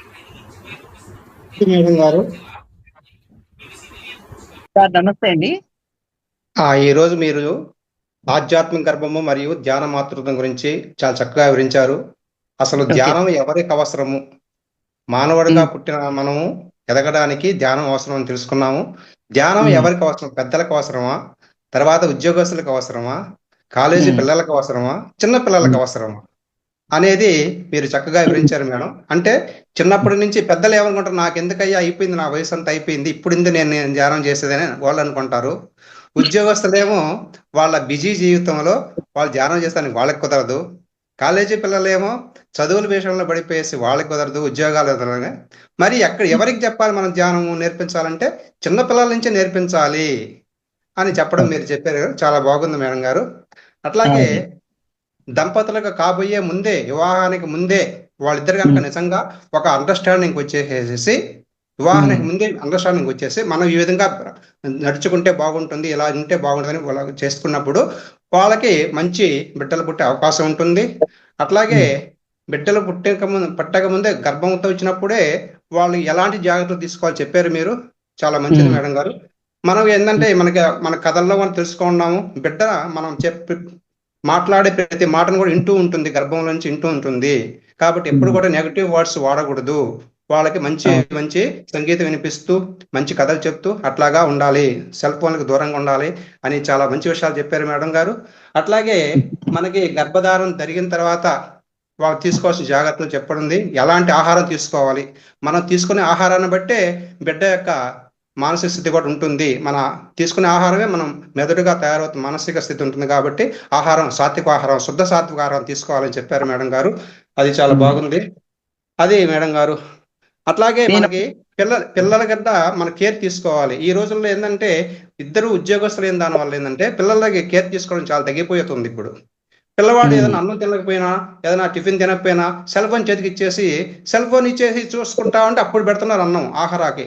ఆ రోజుల్లో అయితే బిడ్డను చంకనేసుకునేసి చందమామ రావే జాబిలి రావే అని చూపించు బిడ్డలు చెప్పేవాళ్ళు. ఇంట్లో పెద్దలు లేరు ఇప్పుడు, ఉమ్మడి కుటుంబాలు లేకపోయిన దాని వల్ల, అందరూ సింగిల్ ఫ్యామిలీలు అయిపోయిన దాని వల్ల వాళ్ళు ఏమైపోయినారు, ఇప్పుడు వీళ్ళకి టైం ఉండటం లేదు. అది సంగతి మెయిన్ గా చూడలేక కాదు, టైం ఉండకపోయిన దాని వల్ల వాళ్ళు అట్లా చేస్తున్నారు. సెల్ ఫోన్ ఇచ్చేస్తే మన జోలికి రాలే అనేసి వచ్చేస్తున్నారు, టీవీల జోలికి ఇచ్చేస్తున్నారు. అది చాలా తగ్గించుకోవాలి మేడం గారు. చాలా మంచి విషయాలు చెప్పారు. అందరూ ఇది విధంగా పాటిస్తే మంచి అన్నా కూడా వాళ్ళు కొంచెం టైం పెట్టాలండి. ఆ ఉమ్మడి కుటుంబాల్లో ఉన్నప్పుడు ఫారెన్ లో వాళ్ళు పేరెంట్స్ ని ఎట్లా పిలుచుకుంటున్నారో అలాగే కొంత టైం లేకపోయినా కూడా ఏర్పాటు చేసుకోవాలి వాళ్ళ బిడ్డల లైఫ్ కోసం. అది నేననేది. అది ఇవ్వటం వల్ల ఇది వరకు చేసుకున్నాము, పనులు చేసుకుంటా అయినా చేసుకున్నాం, కానీ ఇప్పుడు ఎందుకనో ఆ టైం వాళ్ళు సెల్ ఫోన్ వాడకుండా ఉంటే చాలా టైం కలిసి వస్తుంది. అవును మేడం గారు. లేదు, వాళ్ళు కూడా దానికి అట్రాక్ట్ అయిపోతున్నారు, అలవాటుగా అయిపోతుంది. అది దాన్ని అవాయిడ్ చేయాలి అంటే వాళ్ళే చేయాలి, వాళ్ళే. ఎందుకంటే ఎంత పెద్ద నేను చాలా మందిని గమనిస్తూ ఉంటానండి. ఒక రకంగా ఎందుకు గమనిస్తాను అంటే అసలు వీళ్ళు సాధ్యమా కాదా అనేది నేను కూడా చూస్తుంటా. నేను ఇప్పటికీ కోర్సులు ఏది కనపడినా చేస్తాను, ఆన్లైన్ అవని ఆఫ్లైన్. ఆ చేసేటప్పుడు ఇంట్లోనే ఫోన్ పడేసి వెళ్తాను. ఎందుకంటే దాన్ని అటాచ్మెంట్ డిటాచ్మెంట్ రెండు కావాలి. మహా అయితే డ్రైవర్ ఫోన్ చేయడానికి ఒక్కటే మనకు అవసరం అవుతుంది. అంత ఇంపార్టెంట్ ఏమి ఉండదు అని తెలియజెప్పటానికి. నేను చెప్పేటప్పుడు నేను చేసి చూపించాలి కదా, అందుకని అట్లాంటివి మాత్రం చేస్తాను. అతనికి చెప్తా, ఈ టైంకి నా దగ్గరికి వచ్చి చూడు, అయిపోయిందా సరే నేను వచ్చేస్తా, లేకపోతే సైగ చేస్తానని చెప్తాను, అంతే. అట్లాంటి నేను చెయ్యందే ప్రాక్టికల్ గా చేసి చూపించాలండి మనం. అయితే పిల్లలు కూడా చాలా పెద్ద కంపెనీలు మెయింటైన్ చేసే వాళ్ళు కూడా ఆ మెయిల్స్ ని ఇన్ని గంటలకు ఒకసారి చూస్తున్నారు, నేను చూస్తాను. ఆ ఫ్యామిలీతో అట్లా ఉంటుంది, అదే డిసిప్లిన్ తో. మిగతా వాళ్ళందరూ ఒక్క 5 నిమిషాలు వెళ్తున్నారు, హ్యాపీ బర్త్డే అంటారు, వెళ్ళిపోయి ఎవరు చైర్ లో వాళ్ళు కూర్చుని ఎవరి ఫోన్ వాళ్ళు పట్టుకుంటున్నారు. ఎందుకు ఫంక్షన్స్ కి అనుబంధాలు లేవు, ఆప్యాయతలు లేవు, ఒకళ్ళకొకళ్ళు హెల్పింగ్ నేచర్ లేదు. ఆ ఫోన్ కాబట్టి అబద్ధం ఆడేస్తున్నారు, ఇక్కడ లేను అక్కడ లేను, లేకపోతే నేను ఊళ్ళోనే లేను అట్లా చెప్తున్నారు. ఇలాంటివన్నీ చూస్తా అంటే పిల్లలు ఎలా ఎదుగుతారు? అది నిన్ను చూసి నీ పిల్లలు కదా పెరిగేది. అది బాధేస్తారు. కానీ మనం ధ్యానం చేసి మన ఇన్నర్ కి మనం వెళ్ళినప్పుడు మనం తప్పు చెప్తున్నామా రైట్ చెప్తున్నామా రైట్ చేస్తున్నామా అనేది తెలుస్తుంది. కాబట్టి ఆ విల్ పవర్ పెరుగుతుందండి. మనం నేను అన్నట్టు ప్లానింగ్ గా కొంత టైమే చూడటం, కొంత టైమే అవసరమైన వరకు వాడటం. ఒక అరగంట గంట చూసాం అనుకోండి వాట్సాప్ లో, చూసేసినాక మంచి ప్రోగ్రామ్స్ చూసినాక వెంటనే దాని నుంచి డైవర్ట్ అయిపోవాలి. అది అక్కడ పెట్టేసి వేరే ఒక బుక్ తీసుకోవటము, బుక్ నాలెడ్జ్ పెంచుకోవటం, లేదా ఒక జోక్ వచ్చేది ఒక పెద్ద టీవీలో చూడటం. ఈ ఫోన్ నీ దగ్గరలో ఉండకూడదు. ఇలా నువ్వు చేసినట్లయితే నీ పిల్లలు కూడా చేస్తారు. నువ్వు కూడా ప్రతి మదరు కూడా ఫోన్ వాడుతూ ఎక్కువ టైము అనవసరమైన మాటలు పెంచుతున్నారు. దానివల్ల లేట్ అవుతుందండి, కొంచెం ఇబ్బంది పడుతున్నారు. దానివల్ల ఫ్యామిలీ బ్యాలెన్స్ కూడా తగ్గుతుంది. దానివల్ల వైబ్రేషన్స్ వల్ల వీళ్ళ బ్రెయిన్ కూడా ఎఫెక్ట్ అవుతుంది. పిల్లలు ఎంతో మంది పిల్లల డాక్టర్ల దగ్గరికి నేను వెళ్తాను, ఆయన అంటాడు మన ఇద్దరం కూర్చొని చెప్పుకుందాం ఒకళ్ళకొకళ్ళం ఆదివారం నాడు అని చెప్తారు, జోకేస్తారు. ఎందుకంటే వాళ్ళ ఇంట్లో వింటలేదంట మాట. ఆయన అంత బాధపడుతుంది. పిల్లలు కళ్ళు ఆపటం, బ్రెయిన్ ఆబ్సెంట్ బ్రెయిన్ గా ఉండటం చాలా కేసులు వస్తున్నాయండి. ఆ, అవునండి. ఉన్నప్పుడే కళ్ళజోడులు పడిపోవటం ఇవన్నీ. మేము ఇప్పుడు 60 ఏళ్ల తర్వాత కళ్ళజోడు పెట్టుకున్నాము. వాళ్ళు అట్లా కాదు, వాళ్ళు ముందు నుంచి 6 ఏళ్ల వయసు నుంచే కళ్ళజోడులు ఉన్నాయి, ఇంకా 3 ఏళ్ల వాళ్ళకు కూడా ఉంటున్నాయి. ఇవన్నీ కూడా వాటి ఎఫెక్టే. కాబట్టి గర్భంతో ఉన్నప్పుడే నేను చాలా ఆశ్చర్యపోయేదాన్ని. నాకు కూడా తెలియదు. యూట్యూబ్ వాడేవాళ్ళు 1 ఇయర్ లోపే. యూట్యూబ్ ఏది కావాలో సెలెక్ట్ చేసేవారు. ఏంటి అని రీసెర్చ్ చేసి చాలాసేపు చేసినాక ఒకరోజు ధ్యానంలో గుర్తొచ్చింది, ఈ గర్భంతో ఉండగా ఎలా ఉండాలి అనేది క్లాసులు నేను చేసింది 94 లో చేశానండి. 94 మెడిటేషన్ లో గుర్తొచ్చింది అనమాట. వీళ్ళు దీని ఎఫెక్ట్ ఏను ప్రెగ్నెంట్ లేడీగా ఉండగా వీళ్ళు మంచంలో పడుకొని బెడ్ రెస్ట్ అంటే వీళ్ళు వాడుతాంది ఫోను. వీళ్ళు ఏదైతే వాడుతున్నారో వాళ్ళు అది నేర్చుకున్నారు. వాళ్ళు అది నేర్చుకుంటారు. అది అందుకని గర్భిణీగా ఇప్పుడు ఉండగానే ఇప్పుడు జాగ్రత్త. ఏంటంటే ఆ పిల్లలు ఆ విధంగా వాడుతుంటే వీళ్ళు మురిసిపోతున్నారు, అబ్బా నాకంటే వీళ్ళు ఇంకా చాలా బాగా చేసేస్తున్నారు అనేసి మురిసిపోతున్నారు. కానీ మరి వాడు చెడిపోతున్నారే అనేసి వాడి జ్ఞానం తగ్గిపోతుందని తెలుసుకోవటం లేదు. వాళ్ళ బ్రెయిన్ దెబ్బతింటుంది అనేది రావట్లేదు. అది రావటం లేదు. అడిగినా కూడా యూత్ అడుగుతారండి, ఏం చేస్తున్నావు అని అడుగుతారు అనుకోండి. నేనేం చెప్తానంటే సుడోకో ఆడుతున్నాను, లేదంటే మ్యాథ్స్ కి సంబంధించింది ఏదన్నా గేమ్ డౌన్లోడ్ చేసుకుని ఉంటానని చెప్తాను. ఎందుకంటే క్వశ్చనింగ్ ఉంటేనే మనం ఎదుగుతాం, మన బ్రెయిన్ బాగుంటుంది. అల్జీమర్స్ వచ్చింది అని ఎక్కువ మందికి కారణం ఏంటి అంటే బ్రెయిన్ ని వాడకుండా ఆ ఫోన్ కి అడిక్ట్ అయిపోవటం వల్ల. అందుకని ఫోనే మన మెయిన్ శత్రువు అయిపోతుంది ఇప్పుడు, మెయిన్ అవుతుంది. కాబట్టి బుక్ రీడింగు, మనం మంచి విషయాలు వింటాం, మనం ఫోన్ లో పెట్టుకోండి. యూట్యూబ్ లో ఎన్నో మంచి ప్రోగ్రామ్స్ వస్తాయి, దూరంగా పెట్టండి, పెట్టేసి పని చేసుకుంటా వినండి. ఎందుకు డిస్టర్బ్ అవుతారు? నాలెడ్జ్ పెరుగుతుంది, మంచి విషయాలు వింటాం, వాటిని ఇంప్లిమెంట్ చేయాలి అంతేనండి. ఓకే సార్, ఇవన్నీ కూడా నాకు అద్భుతంగా అనారోగ్యాల వల్ల నేను చేసిన ఈ కోర్సుల వల్ల నేను ఇంత నాలెడ్జ్ తీసుకున్నాను. దానివల్ల ఒక విత్తనం వేసేటప్పుడే భూమిని ఎంతో పదును పెట్టి దానికి వెలుతురు వచ్చేట్టు నీళ్లు పెట్టి విత్తనాన్ని మంచిగా ఎంచుకొని భూమిలో పాతాము, మంచి ఫలాలు రావాలని కోరుకుంటాము, మేలు రకమైన పెడతాము. అటువంటి అప్పుడు మనం ఈ భూమి మీద ఇంత నాలెడ్జ్ తో ఉండే మానవ జన్మని మరొక తరాన్ని తీసుకొచ్చే ముందు తీసుకోవాల్సిన జాగ్రత్తలు, మనం తీసుకున్నాక పుట్టినాక ఒక మంచి ఎరువులేసి ఎలా అయితే ఒక మొక్కను పెంచుతామో, మంచి వృక్షంగా తయారు చేస్తామో ఉండాలి అని కోరికతో, నా తాపత్రయంతో ఇవన్నీ చెప్పాను ఎక్కువగా. నా జీవితమే నేను వెళ్ళి స్కూల్స్ కి కాలేజెస్ కి చెప్పటం ద్వారా వచ్చిన నాలెడ్జ్ లో వాళ్ళు ఎదురుపడిన సంఘటనలు, వీటన్నిటి ద్వారానే నేను ఆ కౌన్సిలింగ్స్ అవి చేయటం, మోటివేట్ చేయటం, ఎక్కువ మెడిటేషన్ నేర్పటం, పిల్లలతో పాటు ఎట్లా కావాలంటే అట్లా ఉంటూ వాళ్ళని మన వైపు తిప్పుకొని మళ్ళించి చెప్పగలగటం అనేది కాలేజీ లెవెల్లో కూడా లాంగ్ టర్మ్ వాళ్ళు, పామాడి వాళ్ళు, వీళ్ళందరూ కూడా నేను వెళ్ళొస్తూ ఉంటాను. ఈ గొప్ప అవకాశం మా మంగళగిరిలో వాళ్ళకి అర్థమైపోయింది. ఈ మధ్య ఒక డాన్ బాస్కో స్కూల్ అని ఇందాక నేను చెప్పాను, ఆ స్కూల్లో ఒక ఫాదర్ వచ్చి ఇంటికి వచ్చి ఏమడిగారు తెలుసా, ఒక 1 అవర్ టైం ఇవ్వండి మేడం, పేరెంట్స్ ని వాళ్ళు ఓల్డేజ్ హోమ్ లో పడేస్తున్నారు తీసుకెళ్ళి, టోటల్ లేదు. పిల్లలకి స్కూల్ కి వచ్చి తీసుకెళ్లేది వెళ్ళటానికి వచ్చేది, దింపటానికి వచ్చేది కూడా అమ్మమ్మో నాయనమ్మో తాతో ఎవరో వస్తున్నారు. వాళ్ళని వీళ్ళైనా జాగ్రత్తగా, మధ్యతరం వాళ్ళు, నేను చెప్పాను కదా వాళ్ళ పనుల్లో వాళ్ళు పడిపోయి వాళ్ళు వింటలేదండి మాట అని, అట్లాంటి టైంలో వీళ్ళన్నా వాళ్ళని కేర్ గా చూడాలి అనేది తెలియాలి, వీళ్ళకి ముందే పడాలి వాళ్ళ పేరెంట్స్ నేనని. మీరు వచ్చి కౌన్సిలింగ్ చేయరా అని అడిగారండి. 1 అవర్ టైం ఇస్తాము అని. ఏ స్కూల్ వాళ్ళండి అడిగేది? వాళ్ళ ఫాదర్స్ కి ఫ్యామిలీసే ఉండవు, అవును కదా, వాళ్ళకి ఒక ఫ్యామిలీ అంటూ ఉండదు. కానీ వాళ్ళు ఇంత బాధపడుతున్నారు అంటే వాళ్ళలో ఎంత మానవత్వం ఉందో చూడండి, చూస్తున్నారు సంఘటన. వీళ్ళు ఏం చేస్తారంటేనండి, ఈ ఏరియాలో స్కూల్స్ వాళ్ళంతా స్టూడెంట్స్ కి సపరేట్ గా ఇంకా పెద్దవాళ్ళు అయితే డిగ్రీ కాలేజీ, ఫార్మసీ ఇట్లా వచ్చిన వాళ్ళకి బాయ్స్ కు సపరేట్ గా, గర్ల్స్ కు సపరేట్ గా పెడుతూ ఉంటామండి. వాళ్ళు ఎట్లా తయారయ్యారంటే ఇంట్లో పేరెంట్స్ పట్టించుకోకపోవటం వల్ల ఆ ఏజ్ లో వచ్చే మార్పులకి, వాళ్ళకి లగ్జరీ లైఫ్ కి, వాళ్ళకి కావాల్సిన డబ్బుల కోసం వీళ్ళు ఏం చేస్తున్నారంటే గంజాయి అమ్మమని వీళ్ళని ప్రోద్బలం చేసి వీళ్ళకి అది అలవాటు చేసేసి వీళ్ళ ద్వారా బ్రోకర్ లాగా వాళ్ళు వర్క్ చేసుకుంటున్నారండి అవతల వాళ్ళు. ఇవన్నీ జరుగుతున్న టైంలో ఈ పిల్లడు ఎందుకు పడుకుంటున్నాడు, ఎందుకు ఇట్లా ఉంటున్నాడు అనేది వీళ్ళు కనిపెట్టేటప్పటికే అతను పూర్తిగా దానికి అలవాటు పడిపోయి ఉంటాడు. అలవాటు పడిపోతాడు.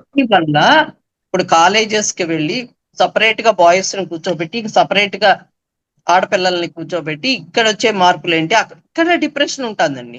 మమ్మల్ని ఎందుకు చదివించరు, బాయ్స్ ని అయితే చదివిస్తున్నారు అని అడిగే క్వశ్చన్ చేసే ఆడపిల్లలు కూడా ఉన్నారు. అంతా చక్కగా అడుగుతున్నప్పుడు నేను చెప్తాను, అమ్మ ఇద్దరిని పెంచే ఆర్థిక స్తోమత వాళ్ళకి లేకపోవచ్చు, చదివించే స్తోమత, నువ్వు మెరిట్ గా చదువుకుని నువ్వు ర్యాంక్ తెచ్చుకున్నావు అనుకో నిన్ను కూడా చదివిస్తారు. లేదా స్పాన్సర్స్ ఉంటారు, మా కాలేజీ వాళ్ళకి చెప్తే లేకపోతే పేపర్లో వేస్తాను లేకపోతే అడుగుతాను ఎవరినైనా, నేను చదవగలను అనే ధీమా నువ్వు ఇవ్వు, వాళ్ళు చదివిస్తారు. ఇలాంటివన్నీ కౌన్సిలింగ్స్ చేసి రావటం జరుగుతుంది. అలాగే ఈ పేరెంట్స్ ని చూసే విధానం, పేరెంట్స్ కూడా పిల్లలకి మంచి ఆహారం ఎలా ఇవ్వాలి, ఏది ఇవ్వకూడదు అది చెప్తూ, ప్లాస్టిక్ బాటిల్స్ వాడకుండా వాళ్ళని ఆరోగ్యం బాగా చూసుకోండి అని పేరెంట్స్ మీటింగ్ లో చెప్పటం, ఈ గ్రాండ్ పేరెంట్స్ మీటింగ్ లో టీచర్స్ కి సపరేట్ గా ఇలా మనం ధ్యానం చెప్పి వాళ్ళకి మంచి అలవాట్లు, మంచి ఒక టైం టు టైం మెడిటేషన్ చేసుకోవటం, వాళ్ళకున్న సమస్యలకి ఆన్సర్స్ చెప్పటం, అవన్నీ చేయటం ద్వారా అద్భుతంగా ఈ సమాజాన్ని, ఈ ప్రపంచాన్ని మార్చగలము అనేది ఒక మంచి ఆశాభావం, చాలా తృప్తిగా కూడా ఉంటుందండి. అసలు మనం ఆనందంగా జీవించాలనుకుంటాం, ఎంత ఆస్తి ఉన్నా తృప్తి ఉండదు కదండి, ఎన్ని మంచి జరిగినా తృప్తి ఉండదు. కానీ వీటి దగ్గర వచ్చే ఆనందం అద్భుతంగా అనిపిస్తుంది. మనం సామూహిక, ఇప్పుడు గవర్నమెంట్ పెడుతుందండి సామూహిక శ్రీమంతాలని పెట్టేస్తుంది. వాళ్ళు ఏం చేస్తారు, పిల్లలకి పెళ్లిళ్ళు చేయొద్దని కొంచెం చెప్పండి అని ఒక పాయింట్ పిలుస్తారు. నాకు ఇదే అవకాశంగా భావించి చక్కగా వెళ్ళి మెడిటేషన్ నేర్పేసి వాళ్ళకి ఈ ఆహారపు అలవాట్లు ఇవన్నీ చెప్పి, సెల్ ఫోన్ సంగతి మెయిన్, ఇంతకంటే ఎక్కువ పాయింట్కి వెళ్ళనండి. ఈ చాలు, మంచి బుక్స్ చదవటం, మంచి వినటం, ఇంతకంటే చేసేది ఏమి లేదు. ఒక 5 పనులు వాళ్ళు మంచిగా చేయాల్సింది, అవి చెప్పేసి వచ్చేస్తాం. అది హ్యాపీగా ఫీల్ అవుతారు వాళ్ళు కూడాను. ఇట్లాంటి అవకాశం నాకు ఇక్కడ కుదురుతుంది కాబట్టి ఈ నాలెడ్జ్ని ఇస్తాను, ఇది ఎవరు ఇచ్చి ఉంటారు అనుకుని నేను వినలేదు కాబట్టి అన్నానండి. మీరంతా రెగ్యులర్ గా పాల్గొంటున్నందుకు రవీంద్ర గారు, ఇంత చక్కగా మీరు ఆ పాయింట్స్ ని అర్థం చేసుకుని హైలైట్స్ చేసి చెప్పినందుకు, ఇంత బాగా అవునా ఈ పాయింట్స్ చెప్పానా అని నాకే అనిపించింది. చాలా హ్యాపీ అండి. ధన్యవాదాలు మేడం గారు, మీ నుంచి చక్కని జ్ఞానాన్ని తీసుకున్నాము. ధన్యవాదాలు. దీనికి ఏ క్వాలిఫికేషన్స్ అక్కర్లేదండి. అందరూ కూడా నేనేమంటానంటే పిరమిడ్ మాస్టర్స్ కానీ ఇంకా బయట వాళ్ళు కానీ వాళ్ళ ఎక్స్పీరియన్స్ నుంచి వచ్చిన పాయింట్స్ ని, మీరు గివింగ్ నేచర్ ఉన్నప్పుడు గురువులు ఖచ్చితంగా ఇస్తారు నాలెడ్జ్ అనేది నాకు అనిపిస్తుంది సార్. లేకపోతే ఇప్పుడు 94లో చేసిన కోర్సులు ఇవన్నీ గుర్తు రావటం ఏంటి, దీన్ని ఇవన్నీ మనం ఇంప్లిమెంట్ చేయటం ఏంటి, అవకాశాలు రావటం ఏంటి, ఇవన్నీ కూడా మనం ఒక అడుగు ముందుకేస్తే 10 అడుగులు మన వైపు వేస్తాడు అని బాబా అన్నారు అని చెప్తారు. 10 అడుగులు వేయటం కాదు, 10 అవకాశాలు మనకి ఇస్తారు. ఈ స్కూల్స్ వాళ్ళు కాలేజెస్ పిలుస్తున్నారు అంటే, నిస్వార్థంగా వెళ్ళి చేయగలుగుతున్నాం అంటే మనకు వచ్చిన తృప్తితో హ్యాపీగా జీవించేస్తాం. ఈ లైఫ్ కి చాలండి. Sir thank you. ధన్యవాదాలు మేడం గారు. Thank you sir. Subhashini madam గారు మాట్లాడండి. నమస్తే మేడం. నమస్తే లలిత మేడం. రవీంద్ర నమస్తే. సార్ చెప్పేలోపు మేడం చెప్పింది మళ్ళీ ఇంకోసారి రివిజన్ అయినట్టుంది మేడం. చాలా బాగుంది మేడం. ముందు చిన్న పిల్లల దగ్గర నుంచే రావాలి అనేది చాలా బాగుంది మేడం. వాస్తవంగా అయితే మనం పెద్ద పిల్లలు అయిన తర్వాత ఎంత చెప్పినా బుర్రకెక్కదు, చిన్నప్పటి నుంచి రావాలి. అదైతే చాలా బాగా నచ్చింది మేడం. గర్భం దాల్చినప్పటి నుంచి అన్ని తెలుసుకొని అవేర్నెస్ తో ఉండాలి వాళ్ళు దంపతులు ఇద్దరు కూడా అనేది చాలా చక్కగా చెప్తారు మేడం. అవునండి, ఎంత ఉంటే వాళ్ళతో కూడా పొట్ట మీద చేయి పెట్టి మాట్లాడుతూ ప్రతిరోజు నాన్న నీకు ఈ ఫుడ్ నీకోసమే తిన్నాను, ఇంత హెల్దీ ఫుడ్, నీకు మంచి ఎనర్జీ వస్తుంది, నువ్వు బయటకు వచ్చినాక బాగా ఆడుకోగలవు ఈ ఫుడ్ తోను, ఇట్లాంటివన్నీ దాన్ని ఎక్స్ప్లెయిన్ చేస్తూ మాట్లాడుతూ తినొచ్చమ్మా. పక్కన అదే భార్య మేడం. కూడా అట్లాగే పొట్ట మీద చేయి పెట్టి మాట్లాడుకుంటూ ఉండాలి వాళ్ళతో. చాలా మేడం మీది మంగళగిరి అన్నారు కదా మేడం? ఏమండి మంగళగిరి అన్నారు కదా మీది? రండి. మాది గుంటూరు మేడం. అవునా? ఏదైనా సండే టైంలో కొద్దిగా మీతో పాటు అవకాశం ఉంటే చెప్పండి మేడం, నేను వస్తాను. అట్లాగే ఏం లేదండి, నా నెంబర్ ఇస్తారు మేడం వాళ్ళ దగ్గర. ఇప్పుడు కావాలన్నా సలహాగా సండేస్ నేను కొంచెం ఖాళీగానే ఉంటాను మేడం. ఆ జాబ్ సండేస్ చేస్తాను. టైంలో తప్పకుండా మీతో జాయిన్ అవుతాను మేడం. ఏదైనా కార్యక్రమం ఉంటే ఒకసారి నాకు కాల్ చేయండి. అట్లాగే. Thank you madam. Thank you okay అండి. లలిత మేడం. Thank you. మనకు థ్యాంక్ కూడా యూ. మంచి అవకాశాలు దొరుకుతున్నాయి. Thank you madam. వేరే ఇంకేదన్నా డౌట్ ఉందా పిల్ల, ఇది గర్భం ఈ సబ్జెక్టే కాదు, వేరే ఏదన్నా ఉందా అడగండి, నేను చెప్తాను. Okay madam. Masters videos on చేసుకోండి ఫస్ట్, అందరూ కూడా వీడియోస్ ఆన్ చేసుకొని మీకు ఎలా అనిపించింది ఫేస్ క్లాస్, వర్కే మీకు ఏం పెట్టండి మేడం, డ్రెస్సింగ్ ఎలా ఉన్నా పర్వాలేదు. ఫేస్ వర్క్ అన్నా పెట్టండి. పత్రిజీ కళ్ళల్లో కళ్ళు పెట్టి చూసేవారు, ఎనర్జీ ఇచ్చేసేవారు అవును చేయడానికి. మేడం, మనం అదే ఏం చెప్తూ చేస్తాం, ఉంటాం. ఇదంతా కూడా మేమేం కాదండి చేసేది, ఆయన వాయిసే వస్తుంది. మహా గురువులందరూ ఈ వాయిస్ ద్వారా మీకు వినపడుతున్నారు అన్నప్పుడు మీరు కూడా కనపడాలి, అది సభ్యత. అంతే. ఆ ఎనర్జీస్ అనేది ఎక్స్చేంజ్ అవుతాయి. ఇక్కడ ఉండేది ఖచ్చితంగా వాళ్ళే కాదు, ఎనర్జీస్ మహా గురువులే వచ్చి చెప్తా ఉంటారు అంతే. వాళ్ళు ఏం చేయించుకోవాలో చేయించుకుంటారండి, మేమంతా పాత్రధారులు, సూత్రధారులంతా పత్రిజీయే. మాస్టర్స్ హ్యాండ్ రైజ్ చేయండి. ఇంకా ఎవరైనా మాట్లాడతారా? ఆయన ఫుడ్ ని ఎలా వండాలో, పత్రిజీ సంగతి మనందరికీ తెలుసండి, చూసిన వాళ్ళం ఉన్నాము, చూడని వాళ్ళు ఎవరైనా ఉన్నా కూడా నేను చెప్తున్నాను. ఆయనకి మన పూర్వజన్మలేంటో, ఇప్పుడున్న గుణాలేంటో, ఏం చేయగలమో ఆయనకే తెలుసు, మనకు తెలియదు. ఆయన చేయించుకుని ఆయన దిద్దిన శిల్పాలమే మేము. ఎందుకు అంటే ఆ జన్మ జన్మల నుంచి కూడా ఆయన దగ్గరలో ఎక్కడో ఆ శిష్యులుగానో ఎక్కడో ఉండి ఉంటాం. ఈ గురువు ఇప్పటికీ శిష్యుడిని, మీరు శిష్యులు కాదు నేను గురువు కాదని చెప్పి టచ్ మీ నాట్గా ఉంటూనే ఎన్నో నేర్పించి వెళ్ళారు. ఆయనే చేయించేది, మనం కాదు. ఎన్నో అద్భుతమైన కార్యక్రమాలు చేస్తాం. అమరావతి ధ్యాన మహాచక్రం అని అక్కడ కర్తాళ్ళలో 2012లో జరిగిన 14 రోజుల కార్యక్రమం కానీ, మొత్తం అంతర్జాతీయంగా జరిగిన నేషనల్ ప్రోగ్రామ్ అది. అక్కడ కానీ అద్భుతంగా మాతో చేయించి మాకు ఒక ఎక్స్పీరియన్స్ ఇచ్చి ఒక ఆనందాన్ని మిగిల్చిన, ఒక అవకాశం ఇచ్చిన గురువు ఆయన.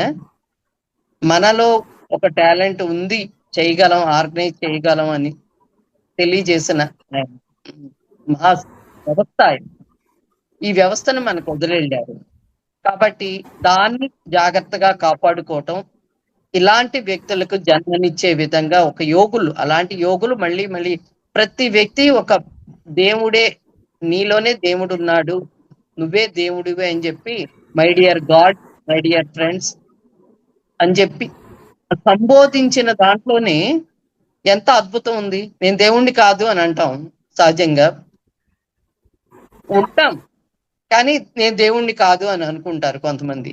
నేను దేవుణ్ణే అని అహంకారం పోయేవాళ్ళు కొంతమంది ఉంటారు. దేవుణ్ణి కాదు అంటానికి దేవుణ్ణే అంటానికి డిఫరెన్స్ ఏంటి అంటే, దేవుణ్లాగా నేను ఎక్కడున్నాను అనే డౌట్ వీళ్ళకుంటుంది. దేవుడు ఉండేది ఎట్లా ఉంటాడు, దేవుడు అంటే ఎట్లా ఉంటాడు, ఆయన అందరి పట్ల పత్రిజీ చేసి చూపించారు. లేనివాడి పట్ల, చదువుకోనాడి పట్ల, చదువుకున్నాళ్ళ పట్ల, ఉన్నవాడి పట్ల అందరితో సమానంగా ఉన్నారు ఆయన. అవునా? అది అట్లా ఉండటమే, ఆ మానవత్వంతో ఉండి ఆ దైవత్వాన్ని పొందగలగటమే ఈ జన్మకే. ఉంటేనే నువ్వు నిజంగా మానవుడిగా పుట్టినందుకు నీ జన్మ ధన్యమైనట్టు. ఎందుకంటే ఏం లేదు, మనం బ్రతికుండగానే పరులకు ఉపయోగపడే మాట గాని, చేత గాని, చేతి సాయం గాని చేయగలిగి ఉండాలి. దేనికి ఎస్కేప్ అవ్వకూడదు, మళ్ళీ మళ్ళీ అవకాశాలు రావు. కాబట్టి ఉన్నప్పుడే చేయగలగాలి. ఆయన మహానుభావుడు. ఎన్నో లీలలు తప్పకుండానే చేశారు. ఎన్నో మేము కూడా ఈ జీవితంలో అనుభవించాం, తీసుకున్నాం. ఆయన అసలు అడగకుండానే ఆయన మన మనసులోది ఏంటనేది తెలుసుకుని ఆయన పేపర్ మీద రాసిచ్చిన సందర్భం ఉంది. మేము పిరమిడ్ కట్టాము. కట్టిన తర్వాత ఇంటి పైన నేను ఆయన మౌనంలోకి వెళ్ళారు 2013 జనవరిలో. 12వ తారీఖు ఓపెన్ చేయాలనుకున్నాను. ఆయన్ని ఫోన్ లో ఆ డ్రైవర్ కి ఫోన్, ఆయన దగ్గర ఫోన్ కూడా ఉండదు, జేబులో రూపాయి ఉండదు, మనకు తెలుసు.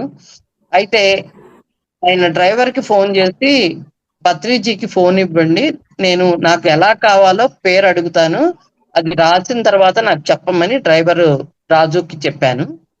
చెప్పి అడిగాము.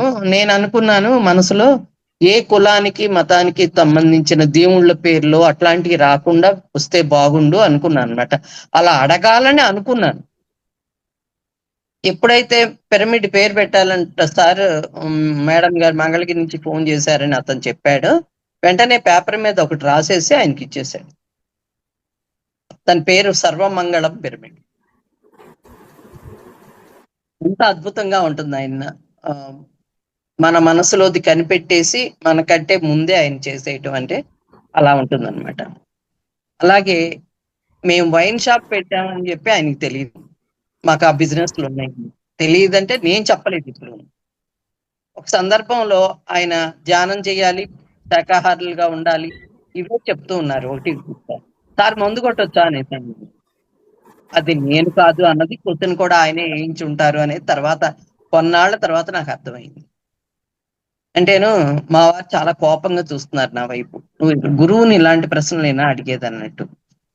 మరి ఎన్ని జన్మల బంధమే తెలీదు. నేను పత్రిజీ దగ్గర చాలా ఫ్రీగా మాట్లాడేదాన్ని. ఆయన కూడా అడిగి ఇంటికి వచ్చేవారు. నేను వస్తాను మేడం, ఒక పెసరట్టు పెట్టండి, లేకపోతే ఒక ఫిల్టర్ కాఫీ తాగుతాను, వెళ్తాను, అట్లా అని వచ్చేవారు.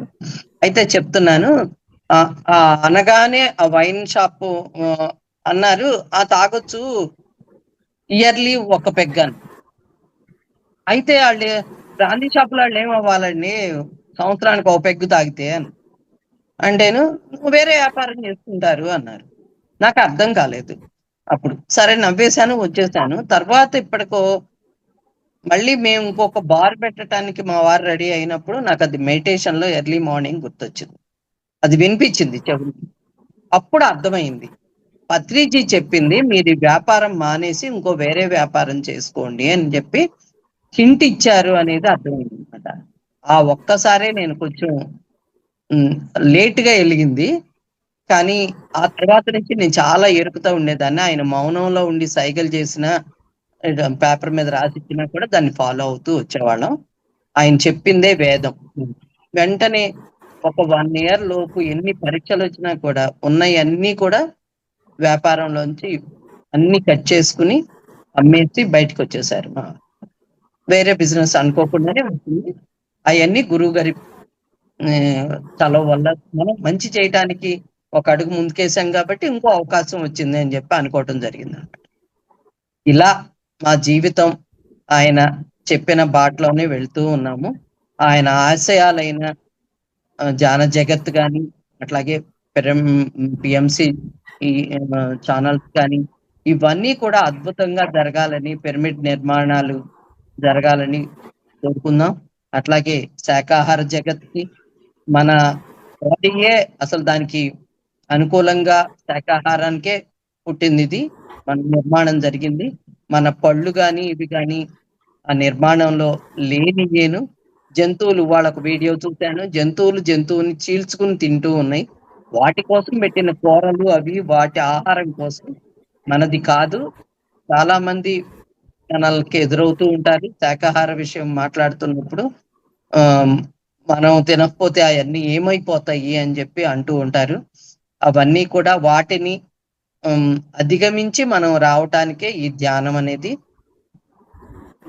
మనం కొన్నాళ్ళు కొంతమంది పుట్టుకతో కాదు శాకాహారులు, మధ్యలో శాకాహారులుగా మారిన వాళ్ళే గ్రేట్ అని చెప్పేవారు గురూజీ. అలాగే మేము మధ్యలో మారిన వాళ్ళని కానీ అద్భుతమైన ఈ అవకాశం ఇచ్చిన గురువు, ఏకైక గురువు గట్టిగా మారి మనం మనస్సే కాదు, మనం ఎంత కెపాసిటీతో ఈ రోజున ధ్యానం చేయగలుగుతున్నాం, ధ్యాన ప్రచారం చేయగలుగుతున్నాం, పిరమిడ్ ప్రచారం కానీ ఇవన్నీ కానీ ఎలా అద్భుతంగా జరుగుతున్నాయి అంటే మహావతార్ బాబాజీ కానీ పత్రిజీ కానీ విశ్వమంతా వాళ్ళే ఉన్నారు. ఆయన 2095 వరకు ఇక్కడ ఉంటాను అని చెప్పారు. 74 years లైవ్ లో ఉన్నారు.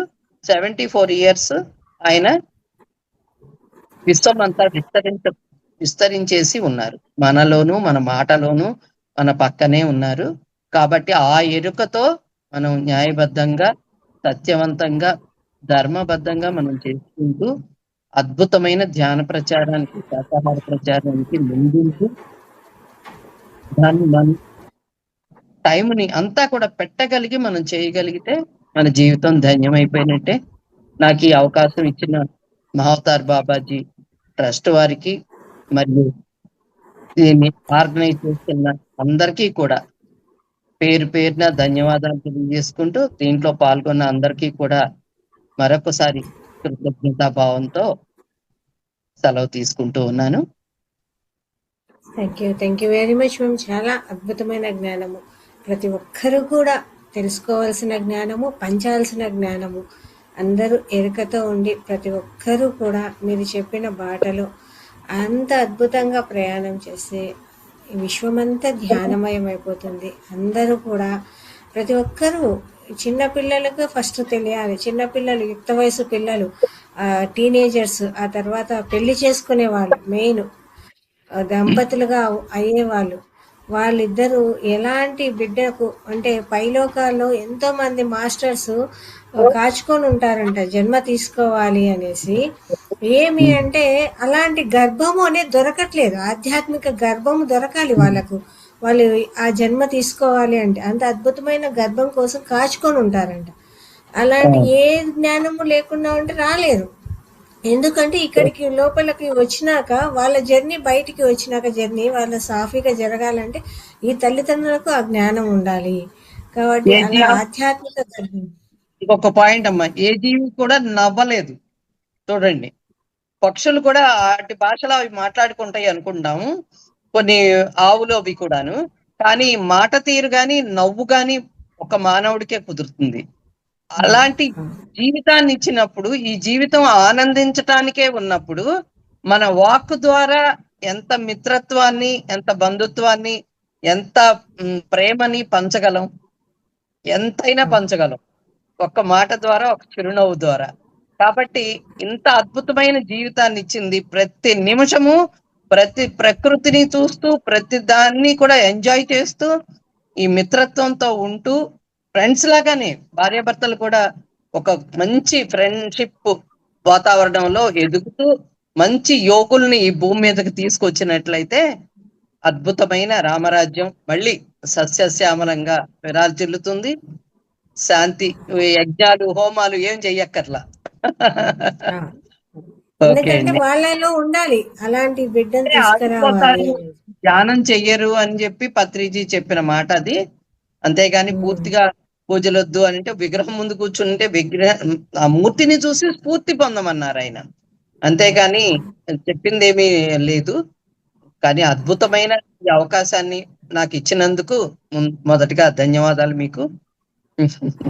ఇంత అద్భుతమైన జ్ఞానాన్ని మాకు పంచినందుకు మీకు అనంత కోటి ఆత్మీయ నమస్కారాలు మేడం, కృతజ్ఞతలు. Thank you very much masters. అందరూ కూడా మేడం గట్టిగా ధన్యవాదాలు, కృతజ్ఞతలు తెలియజేద్దాము. ఇంత అద్భుతమైన జ్ఞానాన్ని మనకు అందించారు.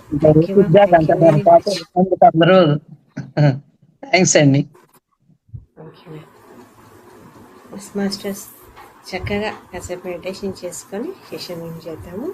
ఒక 2 నిమిషాలు చేసుకుని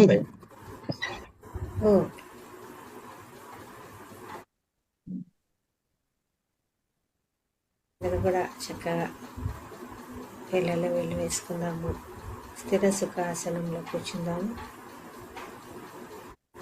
అందరూ మనకి చుట్టుపక్కల బంధువులు కానీ, స్నేహితులు కానీ, సంబంధించిన వాళ్ళు ఎవ్వరు ఉన్నా కొత్తగా పెళ్ళైన వాళ్ళకి కానీ ఈ జ్ఞానాన్ని ఈజీగా మీకు తెలిసిన 4 మాటల్లో చెప్పగలరు. గర్భిణీ స్త్రీలకి ముఖ్యంగా జాగ్రత్తలు అయ్యి సూచనప్రాయంగా చెప్పండి. ఎవరిని బలవంతం చేయలేము. నెట్ లో వాళ్ళని కూడా వెతుక్కుని చూసుకోమనండి. మనం చెప్పింది చాదస్తంగా అనిపించవచ్చు వాళ్ళకి, కానీ నెట్ లో సైంటిఫిక్ గా వాళ్ళకి ప్రూఫ్ తో దొరుకుతుంది కాబట్టి దాన్ని ఫాలో అవ్వమని చెప్దాము. ఇదే ధ్యాన ప్రచారం.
Five, four, three, two, one. చేతులను మనం అద్భుతంగా జై హో మహావతార్ బాబాజీ, జై హో పత్రిజీ.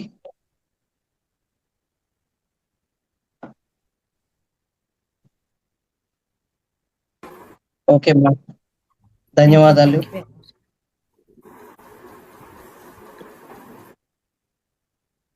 Thank you.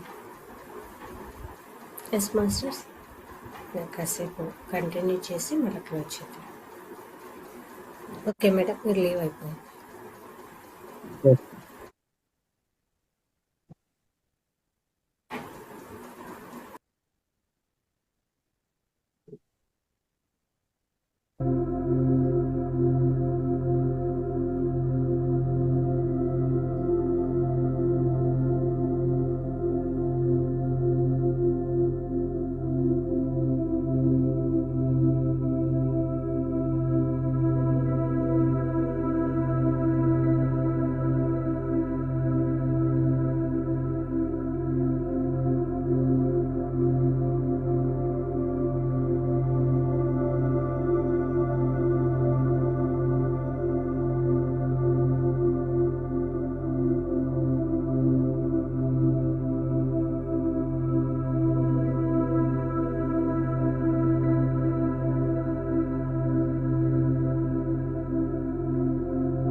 మాస్టర్స్ నెమ్మదిగా 2 చేతులు విడదీసి 2 కళ్ళ మీద పెట్టుకుందాము.